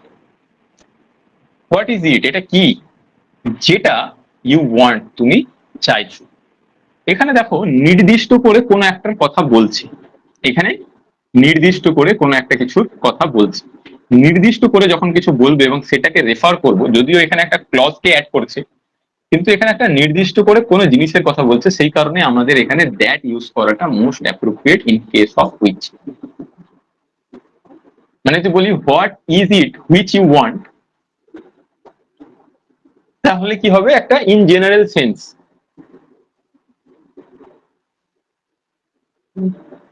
মানে এই যে আমি যে নির্দিষ্ট করে এই পার্টিকুলার জিনিসটার কথা বলছি, what is it that you want, মানে তোমার তোমার একটা নির্দিষ্ট কিছু চাওয়ার আছে, সেটা কি,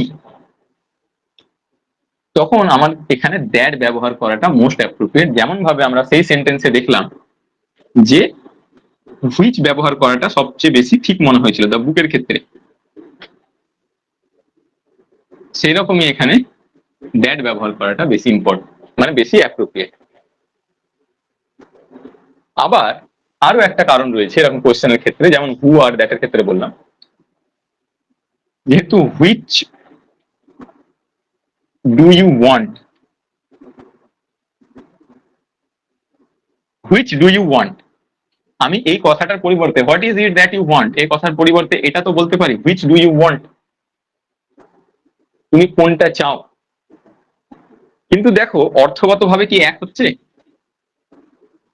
অর্থগতভাবে এক হচ্ছে না। এখানে একটা কোনো নির্দিষ্ট জিনিস আছে যার কথা আমি বলছি, তো হুইচ দিয়েও যেহেতু এরকম কোয়েশ্চেন ফর্ম করা হয়, তাই মানে এখানে কোনো নির্দিষ্ট করে ল্যাঙ্গুয়েজ কি, বোঝাচ্ছে না স্যার, হ্যাঁ নির্দিষ্ট করে বোঝাচ্ছে না। হুইচটাতে। আবার হ্যাঁ, বলি ভাষাটা কি, ভাষা হচ্ছে আমি কিছু একটা জিনিস তোমাকে বোঝাতে চাইছি যাতে তুমি বুঝতে পারো। তো হুইচ ব্যবহার হলে লিসন যে করবে, মানে যে শুনবে বা যে রিডার পড়বে, তার একটু কনফিউশন হতে পারে বোঝা নিয়ে। স্পিকার যে পার্টিকুলার জিনিসটা মিন করতে চাইছে, যেটা সেন্স করতে চাইছে, সেটা হয়তো সামনের জনের কাছে ক্লিয়ার নয়, যেটা দ্যাটে বেশি ক্লিয়ার। সেই জন্য এই কেসগুলোকে বলে restrictive case. Restrictive case of that লিখে যদি তুমি নেটে সার্চ করো, এরকম অনেক কিছু পেয়ে যাবে, অনেক এক্সাম্পল।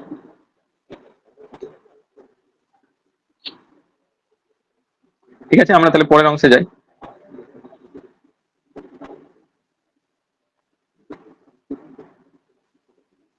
বলেছি আলাদা করে কিছু বলার নেই, interrogative pronoun.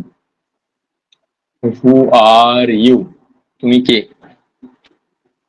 Hmm do you want, তুমি কাকে চাও। হোয়াট ডু ইউ ওয়ান্ট, তুমি কি চাও। Which is the house.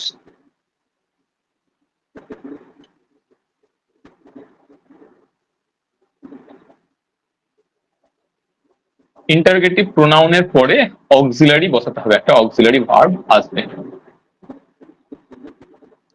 একটা অক্সিলারি ভার্ব বসাতে হবে। এটা খেয়াল রাখবে, তার কারণ এরপরে এই যে WH ওয়ার্ড যেগুলো দিয়ে কোশ্চেন তৈরি করা হয়, সেগুলো আমরা পরে অন্য আর একটা বিষয়ের ক্ষেত্রেও দেখব। তখন এই পার্টিকুলার জিনিসটা খেয়াল রাখতে হবে যে ইন্টারোগেটিভ প্রোনাউন হিসেবে যখন এগুলোকে ব্যবহার করব, তখন আমাদের এর পরে একটা ভার্ব বসবে, এই ভার্ব বলছি অক্সিলারি ভার্ব বসবে বা হেল্পিং ভার্ব বসবে, বা ডু ভার্বও বলে অনেক সময়। অক্সিলারি ভার্ব বলাটাই বিষয় হচ্ছে। তোমার মনে হতে পারে যে স্যার আমি এই ইন্টারোগেটিভ প্রোনাউন ব্যবহারই বা করতে যাও কেন, বা কোন কোশ্চেনের ক্ষেত্রে বা কখন আমরা ইন্টারোগেটিভ প্রোনাউন দিয়ে কোশ্চেন তৈরি করবো, এমন তো সিচুয়েশন আসবে তোমাদের, তাই না? দেখো প্রোনাউন আমরা কখন ব্যবহার করি, যখন নাউনের পরিবর্তে, তাই তো, নাউনের পরিবর্তে।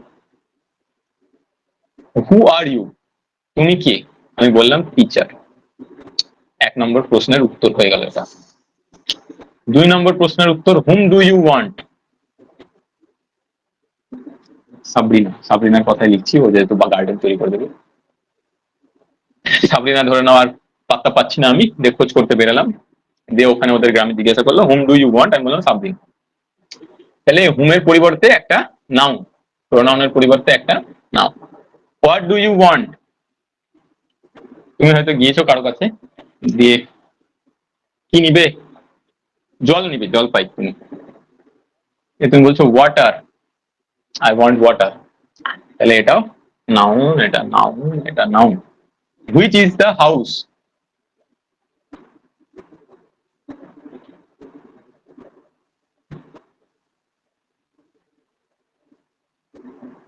কি বলবো, হুইচ ইজ দ্য হাউস,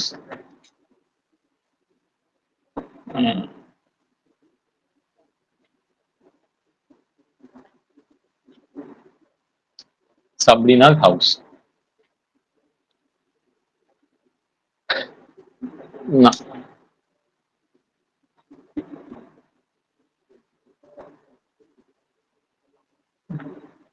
অনেক বাড়ির নাম থাকে না, পোস্ট অফিস যখন পোস্টম্যান আসে দিয়ে অনেক সময় বাড়ির নাম লেখা থাকে, যেমন স্মৃতি কুঠির, এরকম ধরনের একটা জায়গায় আমি দেখেছিলাম স্মৃতি হ্যাঁ স্যার কুঠির। থাকে তো, শান্তি ভবন। শান্তি ভবন, বাহ খুব সুন্দর নাম বললো, শান্তি ভবন, তাই না? এটা একটা নাম। তাহলে ইন্টারোগেটিভ প্রোনাউন কখন ইউজ হবে?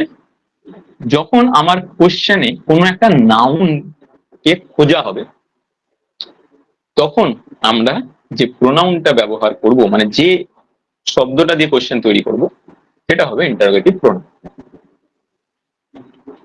অনেকের ইন্টারোগেটিভ কিভাবে স্যার ইন্টারোগেটিভ সেন্টেন্স তৈরি করবো, হ্যান ত্যান অনেক কোশ্চেন থাকে, তোমাদের মধ্যেও হয়তো কারো কারো খুব কনফিউশন থাকবে। বিশ্বাস করো, এই একটা ক্লাস এর পরে যখন এইরকম আবারও আসবে, সেটা করার পর তুমি স্যার ওটা ইন্টারোগেটিভ তো প্রশ্নসূচক স্যার। হ্যাঁ তো প্রশ্নই তো বলছি আমি, ওটাই তো। মানে কি বললে আমি তো ঠিক আমার ক্লিয়ার হলো না ব্যাপারটা। ইন্টারোগেটিভ তো প্রশ্নবোধক কি বলছি, মানে কি বলতে চাইলে তুমি? হ্যাঁ ইন্টারোগেটিভ মানে প্রশ্নসূচক কোনো সেন্টেন্স, মানে ইন্টারোগেটিভ সেন্টেন্স মানে ওটাই বলছি স্যার। হ্যাঁ হ্যাঁ, এটা আমি প্রথম দিন বলিনি একবার? হ্যাঁ বলেছিলেন তো ক্লাসে। যাক, এটা বোঝা গেল কি? হ্যাঁ স্যার বুঝতে পারলাম। তাহলে ইন্টারোগেটিভ প্রোনাউন দিয়ে যখন কোশ্চেন তৈরি করবো, খেয়াল রাখতে হবে তারপর একটা অক্সিলারি বসাতে হবে। এবার হচ্ছে আমাদের ডিস্ট্রিবিউটিভ প্রোনাউন। যেমন স্যার হোয়াট এর পরে ডুটা বসলো, হোয়াটটা যেমন সবগুলোতে হচ্ছে দেখো বসেছে। ইন্টারোগেটিভ। হ্যাঁ আচ্ছা, রিয়া বোঝা যাচ্ছে? রিয়ার কোনো রেসপন্স পাইনি আজকে। হ্যাঁ স্যার আছি, বোঝা যাচ্ছে। ঠিক আছে। নাসরিন কিছু আলাদা পাচ্ছো? সাবরিনা? ক্লাসটা আমার দেখা হয়নি স্যার, হ্যাঁ স্যার বলুন। আজকে কারেন্ট আচ্ছা, ফোনে রাজীব? চার্জ ছিল না। ও আচ্ছা, Rajib, Rajib do you feel interest হ্যাঁ স্যার, টু আমরা ডু ক্লাস দ্য ইন্টারেস্ট তো ক্লাস থাকবে। এগেইন, মানে আবারও যখন করছো একই ক্লাস? হ্যাঁ স্যার, অবশ্যই অবশ্যই স্যার, আপনার ক্লাসে ইন্টারেস্ট থাকবে না? ওকে ওকে, থ্যাংক ইউ। হ্যাঁ এটাই বড় পাওনা গো, যে একটা ক্লাস যখন আবারও করছি সেটাতেও একটা ইন্টারেস্ট ফিল করাতে পারছি। দেখো আমরা কিছু ডিস্ট্রিবিউটিভ প্রোনাউন নিই। আইদার একটা ডিস্ট্রিবিউটিভ প্রোনাউন, নাইদার, এপ্রি, ইচ। ঠিক। আমার প্রথমে ইচটা নেওয়াই দরকার ছিল। ইচ, এপ্রি। হুম, কি এখানে আলাদা করে কি আছে? আলাদা করে মানে সম্ভবত ডিস্ট্রিবিউটিভ প্রোনাউন এর আগে বেশ কয়েকবার কোশ্চেনে এসেছিল আমাদের। তো ডিস্ট্রিবিউটিভ প্রোনাউনের পরে সিঙ্গুলার ভার্ব বসে, এটাই মোদ্দা কথা। এরপরে এদের মধ্যে কোথায় কাকে বসাবো? আইদার দুজনের মধ্যে ওয়ান অফ টু, মানে দুটোর মধ্যে একজন যখন বোঝাবে। কোথাও কোথাও আবার দুজনও বোঝায়, কিন্তু খেয়াল রাখতে হবে this is in most of the cases. কোথায় দুটো বোঝায় সেটা আমরা দেখবো। আচ্ছা, এর সঙ্গে এক্সাম্পল নিয়ে নিয়ে একটা করে বোঝাই, একসঙ্গে না বলে। আইদার বলি, আইদার যেমন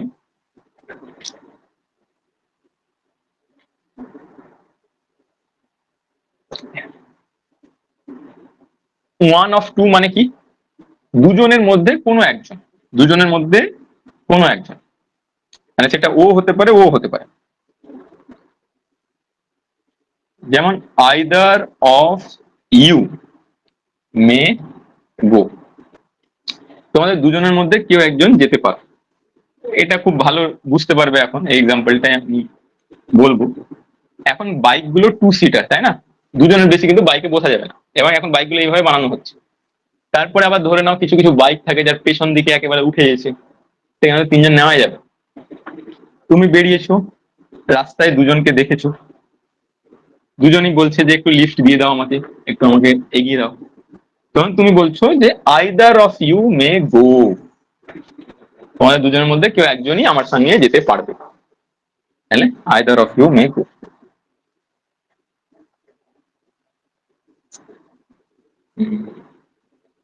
তাহলে এটাই মানে আইদার। আবার আমি বললাম কোথাও আবার দুটো বোঝায়,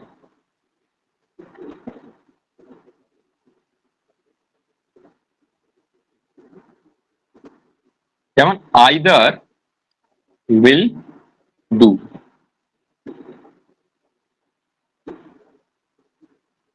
মানে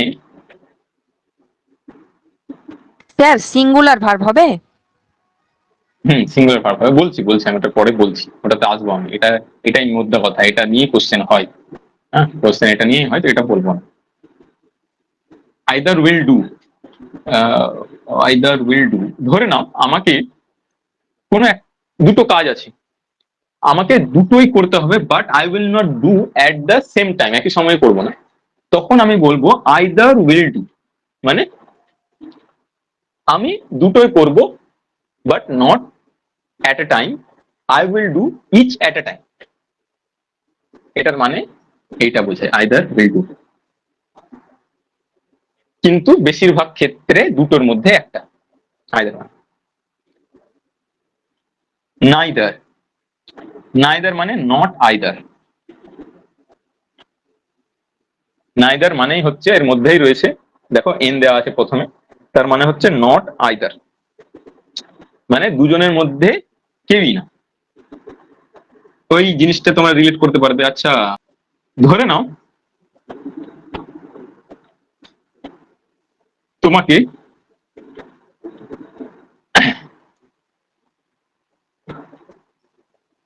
আচ্ছা বাইকটাই বলি, ওটা বেশি ইন্টারেস্ট ফিল করবে।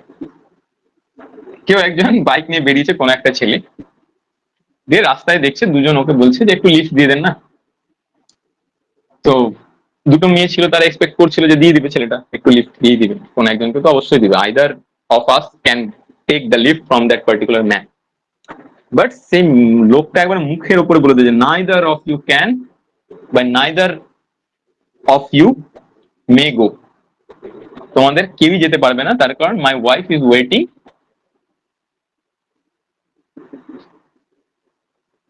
জাস্ট নিয়ার দেয়ার, কাছেই আমার বউ অপেক্ষা করতে, সে চাপ নাই, তাহলে তোমাদের দুজনের মধ্যে কেউই পারবে না, কারোরই চান্স নেই। এটা কি সত্যি ঘটনা Either স্যার? না না না ও না, তোমরা রিলেট করতে পারবে, আমি তাই বললাম। इस घटना में वर्णित सभी कहानी और कैरेक्टर काल्पनिक है, कृपया इसके साथ किसी भी वास्तविक घटनाओं के साथ कल्पना मत कीजिए। আমি ডিসক্লেমার প্রথমে লাগিয়ে দিলাম, ক্লাসের প্রথমে ডিসক্লেমার লাগিয়ে দিতে হবে। আচ্ছা এদের সঙ্গে ইচ, ইচ কি প্রত্যেককে বোঝাবে, বাট ইন্ডিভিজুয়ালি, অলরেডি হয়েছে এগুলো, হ্যাঁ কোশ্চেনের সঙ্গে বলেছি তোমাদেরকে এগুলো, তাই না? আচ্ছা each of the two girls, আচ্ছা আমি গার্লস এক্সাম্পল এই জন্য দিচ্ছি যেহেতু আমি পড়াচ্ছি, তো গার্লস এক্সাম্পলটা বেশি সুন্দর লাগবে, সুইটেবল লাগবে, নাহলে যে কোনো কিছু বলা যায়, বয়েজ বলা যায়, স্টুডেন্ট বলা যায়, হ্যাঁ ইচ, আচ্ছা বয়েজ কেন বলবো, স্টুডেন্টই বলি, each of the two students is absent today. Students, দেখো ইচের সঙ্গে যে নাউনটা আসবে সেটা কিন্তু প্লুরাল হবে, কিন্তু ইচের সঙ্গে যে ভার্বটা নিবে সেটা সিঙ্গুলার হবে, because each is denoting individual, একজন একজনকে বোঝাচ্ছে। আবার each of the 20 students, each of the 20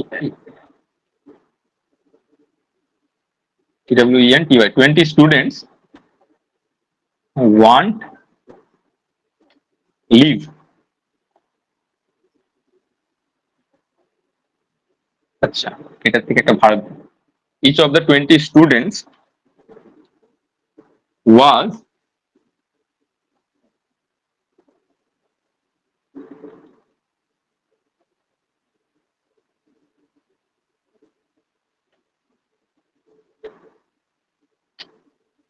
fined. অনেক ইংলিশ মিডিয়াম স্কুল আছে যেখানে ইংরেজিতে কথা না বললে ফাইন নাই। Each of the 20 students was fined, দেখো ভার্ব কিন্তু হচ্ছে সিঙ্গুলার। এখানে কি ছিল, দুটো বোঝাতো সবসময়, ইচ আর নাইদার, দুজনের মধ্যেই দুটোই ক্ষেত্রেই দুজনের বেশি বলবে না, মানে সবসময় এরা যখন থাকবে তখন দুজনের কথা বলবে। কিন্তু ইচ দুটোরও বলতে পারে, দুটোর বেশিরও কথা বলতে পারে। এবার সিঙ্গুলার ভার্ব নিবে, এটা তো হয়ে গেল, কিন্তু এই ইচ আবার একটা স্যাংরা করে। কি করে, ইচ এর যদি অ্যান্টিসিডেন্ট থাকে, অ্যান্টিসিডেন্ট কাকে বলবো, সাবজেক্ট, পূর্ববর্তী পদ যে স্যার। সাবজেক্ট, হ্যাঁ একদমই তাই, পূর্ববর্তী পদ। তো সাবজেক্ট যেটা ইচ, আচ্ছা কই এক্সাম্পল কই, each of the 2 students is absent today, এখানে সাবজেক্ট কে, স্টুডেন্ট, তাই তো। এখানে দেখো সাবজেক্ট কে, স্টুডেন্ট। তো সাবজেক্ট যদি ইচের আগে চলে আসে তখন সেই সাবজেক্টটাকে আমরা বলবো অ্যান্টিসিডেন্ট। অ্যান্টিসিডেন্ট। ইচের ক্ষেত্রে সাবজেক্ট সর্বদা পরেই আসে, কিন্তু কখনো কখনো সাবজেক্ট আগেও বসতে পারে, এবং সাবজেক্ট যদি প্লুরাল হয় সেক্ষেত্রে কি হবে, ভার্বও কিন্তু প্লুরাল হবে। যেমন the boys each have done their works, each have done their works। তাহলে the boys দেখতে পাচ্ছ কি হয়ে গেল, যেহেতু প্লুরাল অ্যান্টিসিডেন্ট, এটা হচ্ছে antecedent. we each have done our job, we plural verb। তাহলে বোঝা গেল, তবে অ্যান্টিসিডেন্ট যখনই থাকবে বুঝে নিবে যে সেখানে প্লুরাল ভার্বই হবে। মানে অ্যান্টিসিডেন্ট যদি সিঙ্গুলার হয় তাহলে ইচের দরকারই লাগবে না, অ্যান্টিসিডেন্ট যদি সিঙ্গুলার হয় তাহলে আর ইচের প্রয়োজনই পড়বে না। যেমন একটা এক্সাম্পল এটাই নি, দ্য বয়, তাহলে এটা কি বলছে, the boys each have done their works, মানে ছেলেদের প্রত্যেকে তাদের যে কাজ সেটা করেছে। এবার বয়েজটাকে বয় করে দাও, তাহলে দা বয়, তখন আর ইচের প্রয়োজনই পড়বে না, দা বয় হ্যাজ ডান এই হিজ জব, হিজ ওয়ার্ক। আচ্ছা এখানে ওয়ার্ক আছে তো work, the boy has done his work.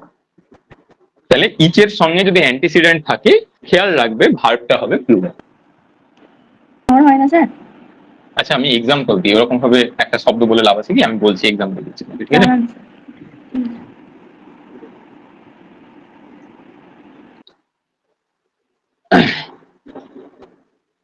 যেমন দুজন মানুষের উপর সন্দেহ করা হচ্ছে যে তারা চুরি করেছে, কিন্তু তুমি জানো বিষয়টা, তুমি বলছো neither of them is if HIE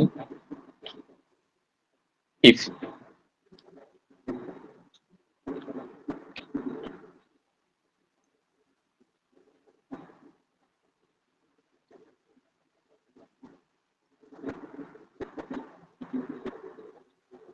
sir ওখানে আই দেখো হবে না, তুমি দেখো, এনি আই, বুঝতে পারলাম না, বলো।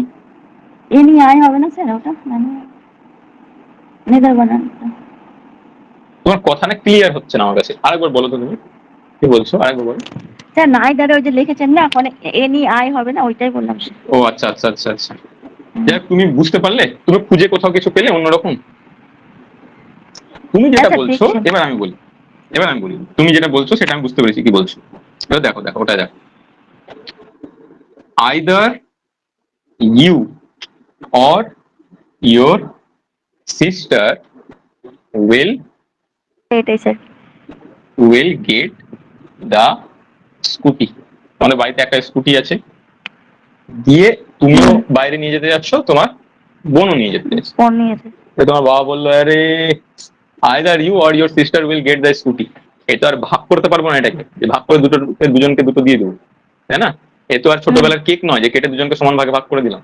তো এটা বোঝার চেষ্টা করো, তোমরা বড় হয়েছো। Either you or your sister will get the scooty, তুমি নাহলে তোমার বোন পাবে। ঠিক করো কে পাবে, লড়াই শুরু করো, যে জিতবে সে পাবে। আর নাইদারের সঙ্গে হয় যেটা, সেটা হচ্ছে ন। হ্যাঁ স্যার, ওটাই তো বললাম। আইদারের সঙ্গে অর, নাইদারের সঙ্গে nor. Neither you nor your sister will get the scooty. তারপরে তোমরা যখন মারামারি শুরু করলে, তোমার বাবা এবার রেগে গেল, দিয়ে বললো, তোদের কিছু বলে রে, neither you nor your sister will get the scooty, তুই পাবিও না, তোর বোনও পাবে, চল হাটে হেঁটে। খুব ঝামেলা করছিস তোরা। এই তোমাদের আছে নাকি এরকম স্কুটি বাড়িতে? ঝামেলা হয় নাকি? আমি এরকম না দেখেছি, বোনের মধ্যে স্কুটি নিয়ে সেই ঝামেলা।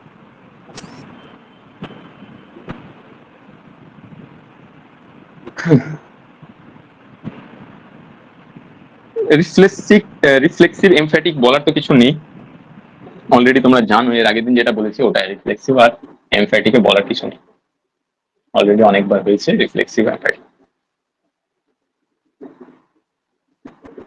I hurt myself. রিফ্লেক্সিভে খেয়াল রাখতে হবে, রিফ্লেক্সিভ যে প্রোনাউন সেটা শেষে আসবে, আর এমফ্যাটিকে সাবজেক্টের পরেই রিফ্লেক্সিভ প্রোনাউনটা ব্যবহার হবে। আই মাই সেলফ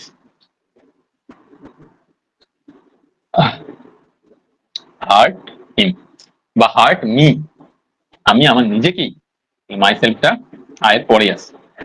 আর আরেকটা জিনিস রিফ্লেক্সিভ বা এমফ্যাটিকের ক্ষেত্রে খেয়াল রাখতে হবে, না না না, এমফ্যাটিকের ক্ষেত্রে না, শুধু রিফ্লেক্সিভের ক্ষেত্রে একটা বিষয় খেয়াল রাখতে হবে, দুটোর মধ্যে একটু ডিফারেন্স আছে।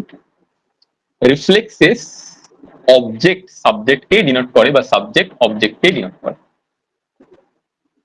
তাহলে কি বললাম, রিফ্লেক্সিভে সর্বদা সাবজেক্ট অবজেক্টকে ডিনোট করে, অবজেক্ট সাবজেক্টকে ডিনোট করে। যেমন এখানে দেখো, আমি, আই মাই সেলফ হার্ট হিম, হিম এটা অন্য একজন মানুষ, তাই না? আমি হচ্ছি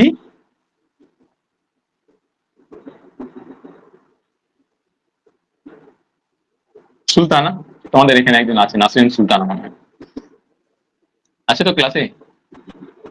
আর হিম ধরে নাও রাজীব। তাহলে আর এখানে দেখো, আইটা কি, আইটা সুলতানা,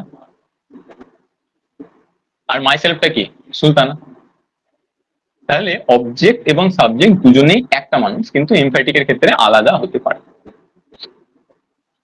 সুলতানা বলছে যে আমি নিজেই রাজীবকে হার্ট করেছি, মেরেছি। এখানে বলছে সুলতানা আমি নিজেকে। এই একটা ব্যাপার, রিফ্লেক্সিভ এবং এমফ্যাটিকের মধ্যে যদি একটু পার্থক্যের কথা বলো এটা। আর কি আছে তোমাদের? আর আছে একটা রেসিপ্রোকাল প্রোনাউন, যেটা থেকেই ছিল আমাদের এর আগের দিনের যে মক টেস্ট, সেখানে রেসিপ্রোকাল প্রোনাউন থেকে ছিল। কোশ্চেনটা দেখে আমি মনে লিখে রেখেছি, হ্যাঁ। দ্য টু ব্রাদার্স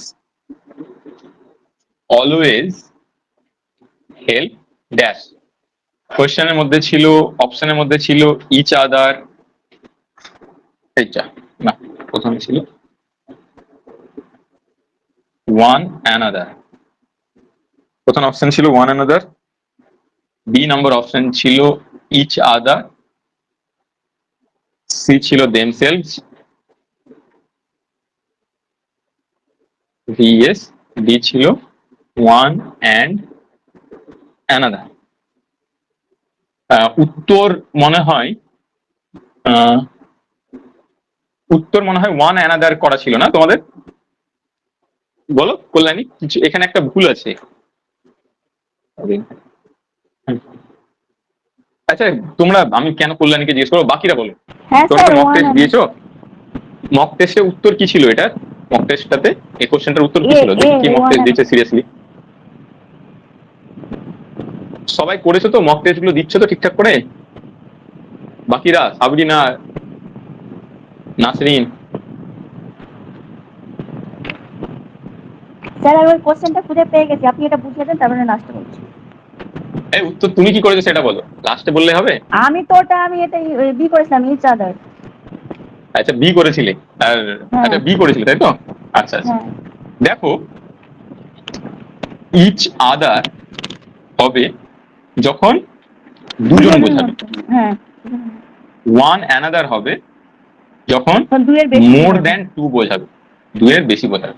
এখানে যেহেতু আছে দুজন, টু ব্রাদার্স, তাই এখানে উইদাউট এনি হেজিটেশন আমাদের করতে হবে ইচ আদার। কিন্তু উত্তরে কি ছিল জানো? ওয়ান উত্তরটা মনে হয় ভুল ছিল, হ্যাঁ উত্তরটা ওয়ান কোনো কারণে ভুল হয়ে গেছে।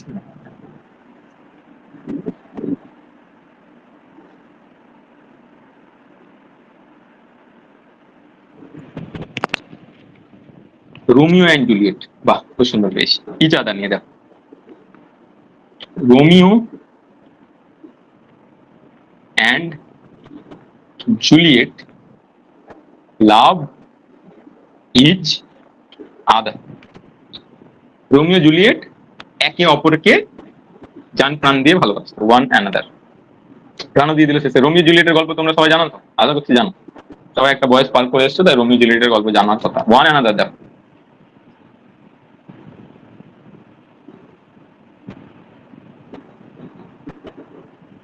the boys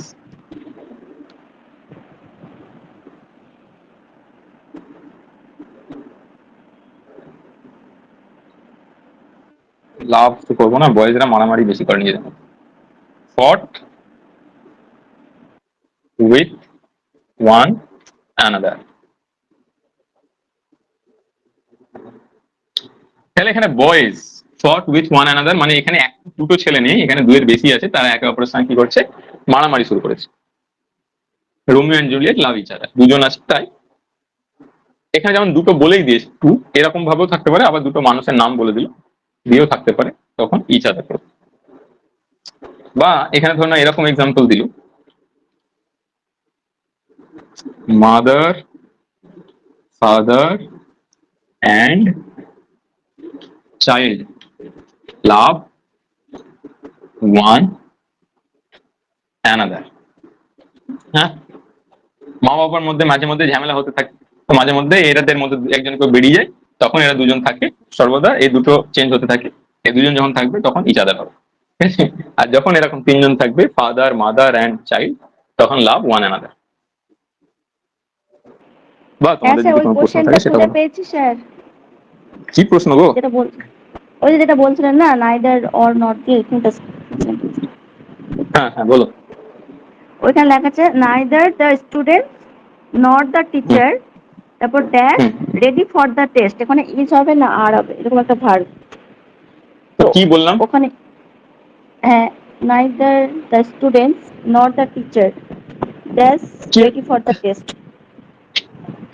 ওটা হচ্ছে ডিস্ট্রিবিউটিভ প্রোনাউন, ভাবনা চিন্তা নাই, সিঙ্গুলার। ওটাই তো বললাম মনে হয়। হ্যাঁ কিন্তু ওখানে যদি আবার এস থাকে যদি স্যার, তাহলে আবার আর হবে, বলছি জানি না, দেখিয়েছিল। হ্যাঁ, যদি সাবজেক্টের মধ্যে চেঞ্জ হয়, মানে নাউন নরের মানে ভার্ব যেখানে বসবে তার আগে ভার্বের আগে যে সাবজেক্টটা বসবে তার উপরে ডিপেন্ড করে ভার্বটা হবে। ঠিক আছে।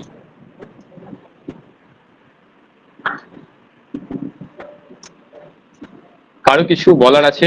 আমি একটু বসেছি, বলো।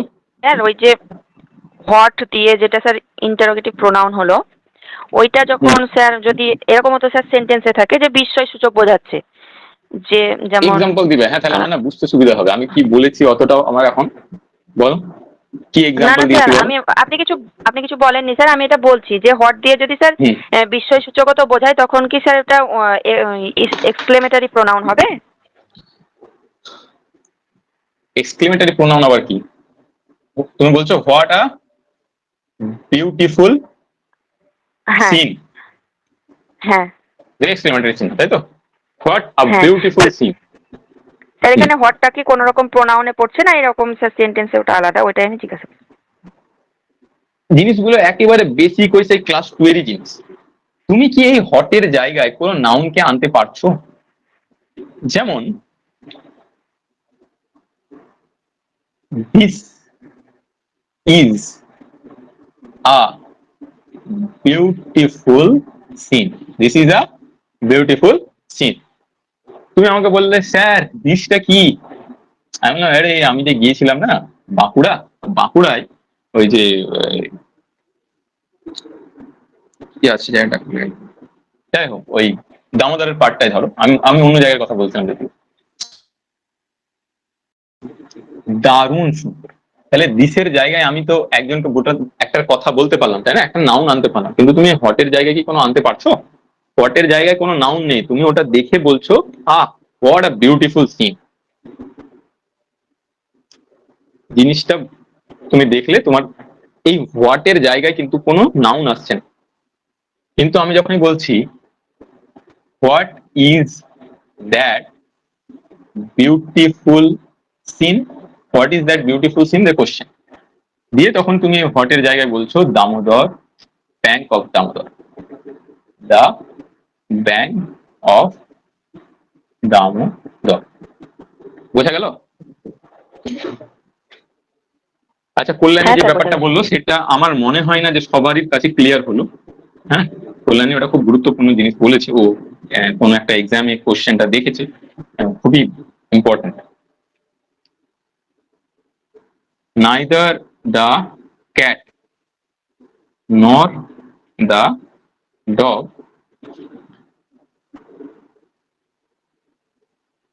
loves vegetable. Neither of এক্সাম্পলটা তো বোঝানো যাবে না। যদি বোঝানোর কথা হয় যে লাভস আছে মানে সিঙ্গুলার থার্ড পারসন সিঙ্গুলার নাম্বারের জন্য এখানে বোঝাচ্ছে। আচ্ছা, আমি অন্য একটা এক্সাম্পল নিচ্ছি, আই হোপ তোমরা বুঝতে পারছো। দেখো এটা থার্ড পারসন সিঙ্গুলার নাম্বার, তাই ভার্বের সঙ্গে এস বাই এস অ্যাড হলো, মানে এই ভার্বটার আগে আমার যে সাবজেক্টটা আছে তার উপর ডিপেন্ড করে ভার্বটা হলো। যদি এখানে এরকম হয় neither the cat nor the dogs, তাহলে হবে লাভ, এটা যেহেতু প্লুরাল। এরকম কিছু মনে হয় বলছিল না ইয়ে? হ্যাঁ স্যার, এটাই। এরকমই ছিল মানে তো কোশ্চেনটা? এরপরে নরের পরে প্লুরাল নাউন থাকবে, মানে প্লুরাল ভার্ব হবে, এরকম একটা কিছু ছিল। কোশ্চেন এরকম টাইপের ছিল তো? আচ্ছা, আমি আরো হ্যাঁ একটা স্যার, এক্সাম্পল হ্যাঁ নিই, স্যার। তাহলে আরো ভালো বুঝতে পারবে। neither neither the tiger nor the lion is domestic animal. হ্যাঁ স্যার। আবার ধরো neither the tigers nor the lion, তাহলেও হবে is domestic animal। কিন্তু যদি থাকে neither tiger nor the lions, হ্যাঁ, লায়ন্স হয়ে যায়, তাহলে লায়ন্স হয়ে গেলে আর হবে। তাহলে হবে আর। আচ্ছা, বাকিরা হ্যাঁ, বুঝতে পারলে? তুমি তো বুঝতে পেরে গেছো, আমি তোমার জন্য অ্যাকচুয়ালি এটা বলছি না, তার কারণ তুমি যখন ওখানে বললাম তখনই বুঝে গিয়েছো। আমি বাকিদের জন্য বলছি, বাকিরা কি বুঝতে পারলো ব্যাপারটা? হ্যাঁ স্যার, বুঝতে পেরেছি। বুঝতে পেরেছি স্যার। Okay, thank you. কয়েকজন ভেবেছিল যে ক্লাস শেষ, হয়তো চলে গিয়েছে, শেষ পর্যন্ত দেখবে এটা খুবই গুরুত্বপূর্ণ কিন্তু। হ্যাঁ, একই রকম আইদার অর, একই ব্যাপার। হ্যাঁ, আমি আর বলছি না, আই হোপ তোমরা বুঝতে পেরেছো। কারো কোনো কনফিউশন থাকলে নেক্সট ক্লাসে আবার বলো। মানে এই যে either the cat or the dog loves vegetable, এটার মানে ছিল neither the cat not the dog loves vegetable, মানে বেড়ালও পছন্দ করে না, ডগও ভেজিটেবল পছন্দ করে। আমি বলি either the cat or the dog loves vegetable, মানে ক্যাট অথবা কুকুর ভেজিটেবল পছন্দ করে। তো এরকমই either the cat or the dogs যদি করি, তাহলে এখানে কি হবে, যেহেতু ডগ আছে তাই এখানে প্লুরাল ভার্ব হবে। হ্যাঁ, তো এটা একটু খেয়াল রেখো। হ্যাঁ স্যার, মানে নাউন গুলো প্লুরাল হলে ভার্বও প্লুরাল হবে। দেখো, আবার বলে দিলে এমন একটা যে নাউন গুলো প্লুরাল হলো, তাহলে এটা তো প্লুরাল আছে, যে এখানে প্লুরাল, এখানে প্লুরাল, কিন্তু তারপরেও তো ভার্ব ইজ হচ্ছে। তার কারণ কি, এই ইজের আগে যে নাউনটা বসছে ইজ এর আগে যে সাবজেক্টটা বসছে, নাউন কথা বলবো না, ইজ এর আগে যে সাবজেক্ট বসছে সেই সাবজেক্টটা যদি সিঙ্গুলার হয় তাহলে singular verb is, third person singular number হলে সেই অনুযায়ী ভার্ব বসবে ইজ। আবার যদি প্লুরাল হয় তাহলে সেই অনুযায়ী এখানে ভার্ব বসবে আর বা ওয়্যার বা হ্যাভ। ক্লিয়ার?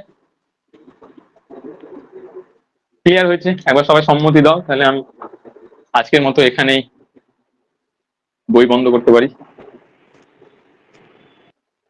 অল ওকে? হ্যাঁ স্যার ঠিক আছে। ওকে, থ্যাংক ইউ। আচ্ছা নাসরিন, নাসরিন রাজীব দুজনকে আমি বলছি, তোমরা যখন এই ক্লাস করছো এখানে দেখো ওরা বিভিন্ন রকম কোয়েশ্চেন করছে, তো অনেক কিছু জিনিস বেরিয়ে আসছে।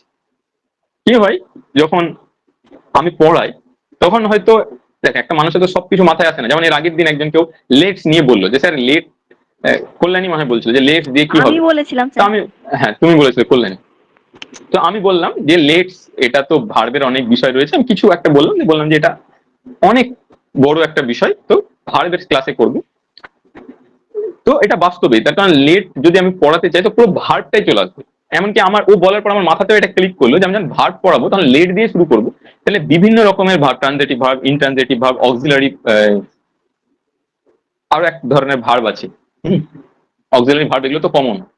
এছাড়াও কিছু এক ধরনের ভার্ব আছে, দেখো এগুলো তো সব মাথায় আসে না। ও যখন বললো তখন আমি এটা আবার দেখলাম যে হ্যাঁ অনেক রকমের ভার্ব আছে যেটা লেট সিগনিফাই করে যে ভার্বটা কি রকম হবে না হবে। তো যেমন এইটা বললো তো একটা কিছু জিনিস বেরিয়ে এলো। তো আমি যখন পড়াই অত কিছু মানে মানুষের তো সবকিছু মাথায় আসে না, হঠাৎ করে কেউ একটা কিছু বললো তখন মনে পড়ে আচ্ছা হ্যাঁ হ্যাঁ হ্যাঁ এটা তো আছে। তো সেই রকম নাসরিন এবং রাজীব একটু খেয়াল করবে, তোমরা এটা দেখার পর তোমরা তো জেনে গেলে, কিন্তু তোমার যদি মনে হয় যে হ্যাঁ আমি কিছু বেশি জানলাম এই ক্লাসে, সেইটা তুমি আমাকে তোমাদের ক্লাসে বলবে যে স্যার এই ব্যাপারটা একটু বলে দিন। তার কারণ আমি তো আর খেয়াল করতে পারছি না যে মানে এ তো আর একেবারে স্ক্রিপ্টেড নয় যে এই জিনিস হয়েছে ওই জিনিস ওখানে ছিল। হ্যাঁ স্যার, স্মরণ করিয়ে দিলে বিভিন্ন মানে জানা যায় আরো আরেকটা থেকে আরেকটা বিষয়। তো তোমরা সাবরিনা এবং রাজীব, তোমাদের যদি কিছু মনে হয় বা উল্টোটাও হতে পারে, হয়তো তোমাদের ক্লাসে কিছু একটা বলেছিলাম, যেমন আমি পড়াতে পড়াতে একটা জায়গা আমার মনে মানে বাদ পড়ে গিয়েছিল যেটা তোমাদের বলেছিলাম এখানে বলিনি, তখন আমার মনে আসাতে মনে পরে বললাম। তো এমনও যদি হয় যে হয়তো তোমাদের ক্লাসে কিছু বলেছি যেটা খুব ইন্টারেস্টিং এবং বলা যায় সেটা হয়তো এখানে বাদ পড়ে গেল, তখন তুমি আমাকে নক করবে যে স্যার এই জিনিসটা কিন্তু ওখানে বলেছিলেন এখানে এই জিনিসটা বললেন, তাহলে আমি এটা জানিয়ে দিতে পারি। জিনিসগুলো ছোটখাটো হলেও আমি চাইবো না যে এমন কোনো জিনিস থেকে যাক যেটা ওই পার্টিকুলার টপিক থেকে বাদ পড়ে যায়। শিখছি তখন সম্পূর্ণটাই ভালোভাবে শিখে যায়। ঠিক আছে?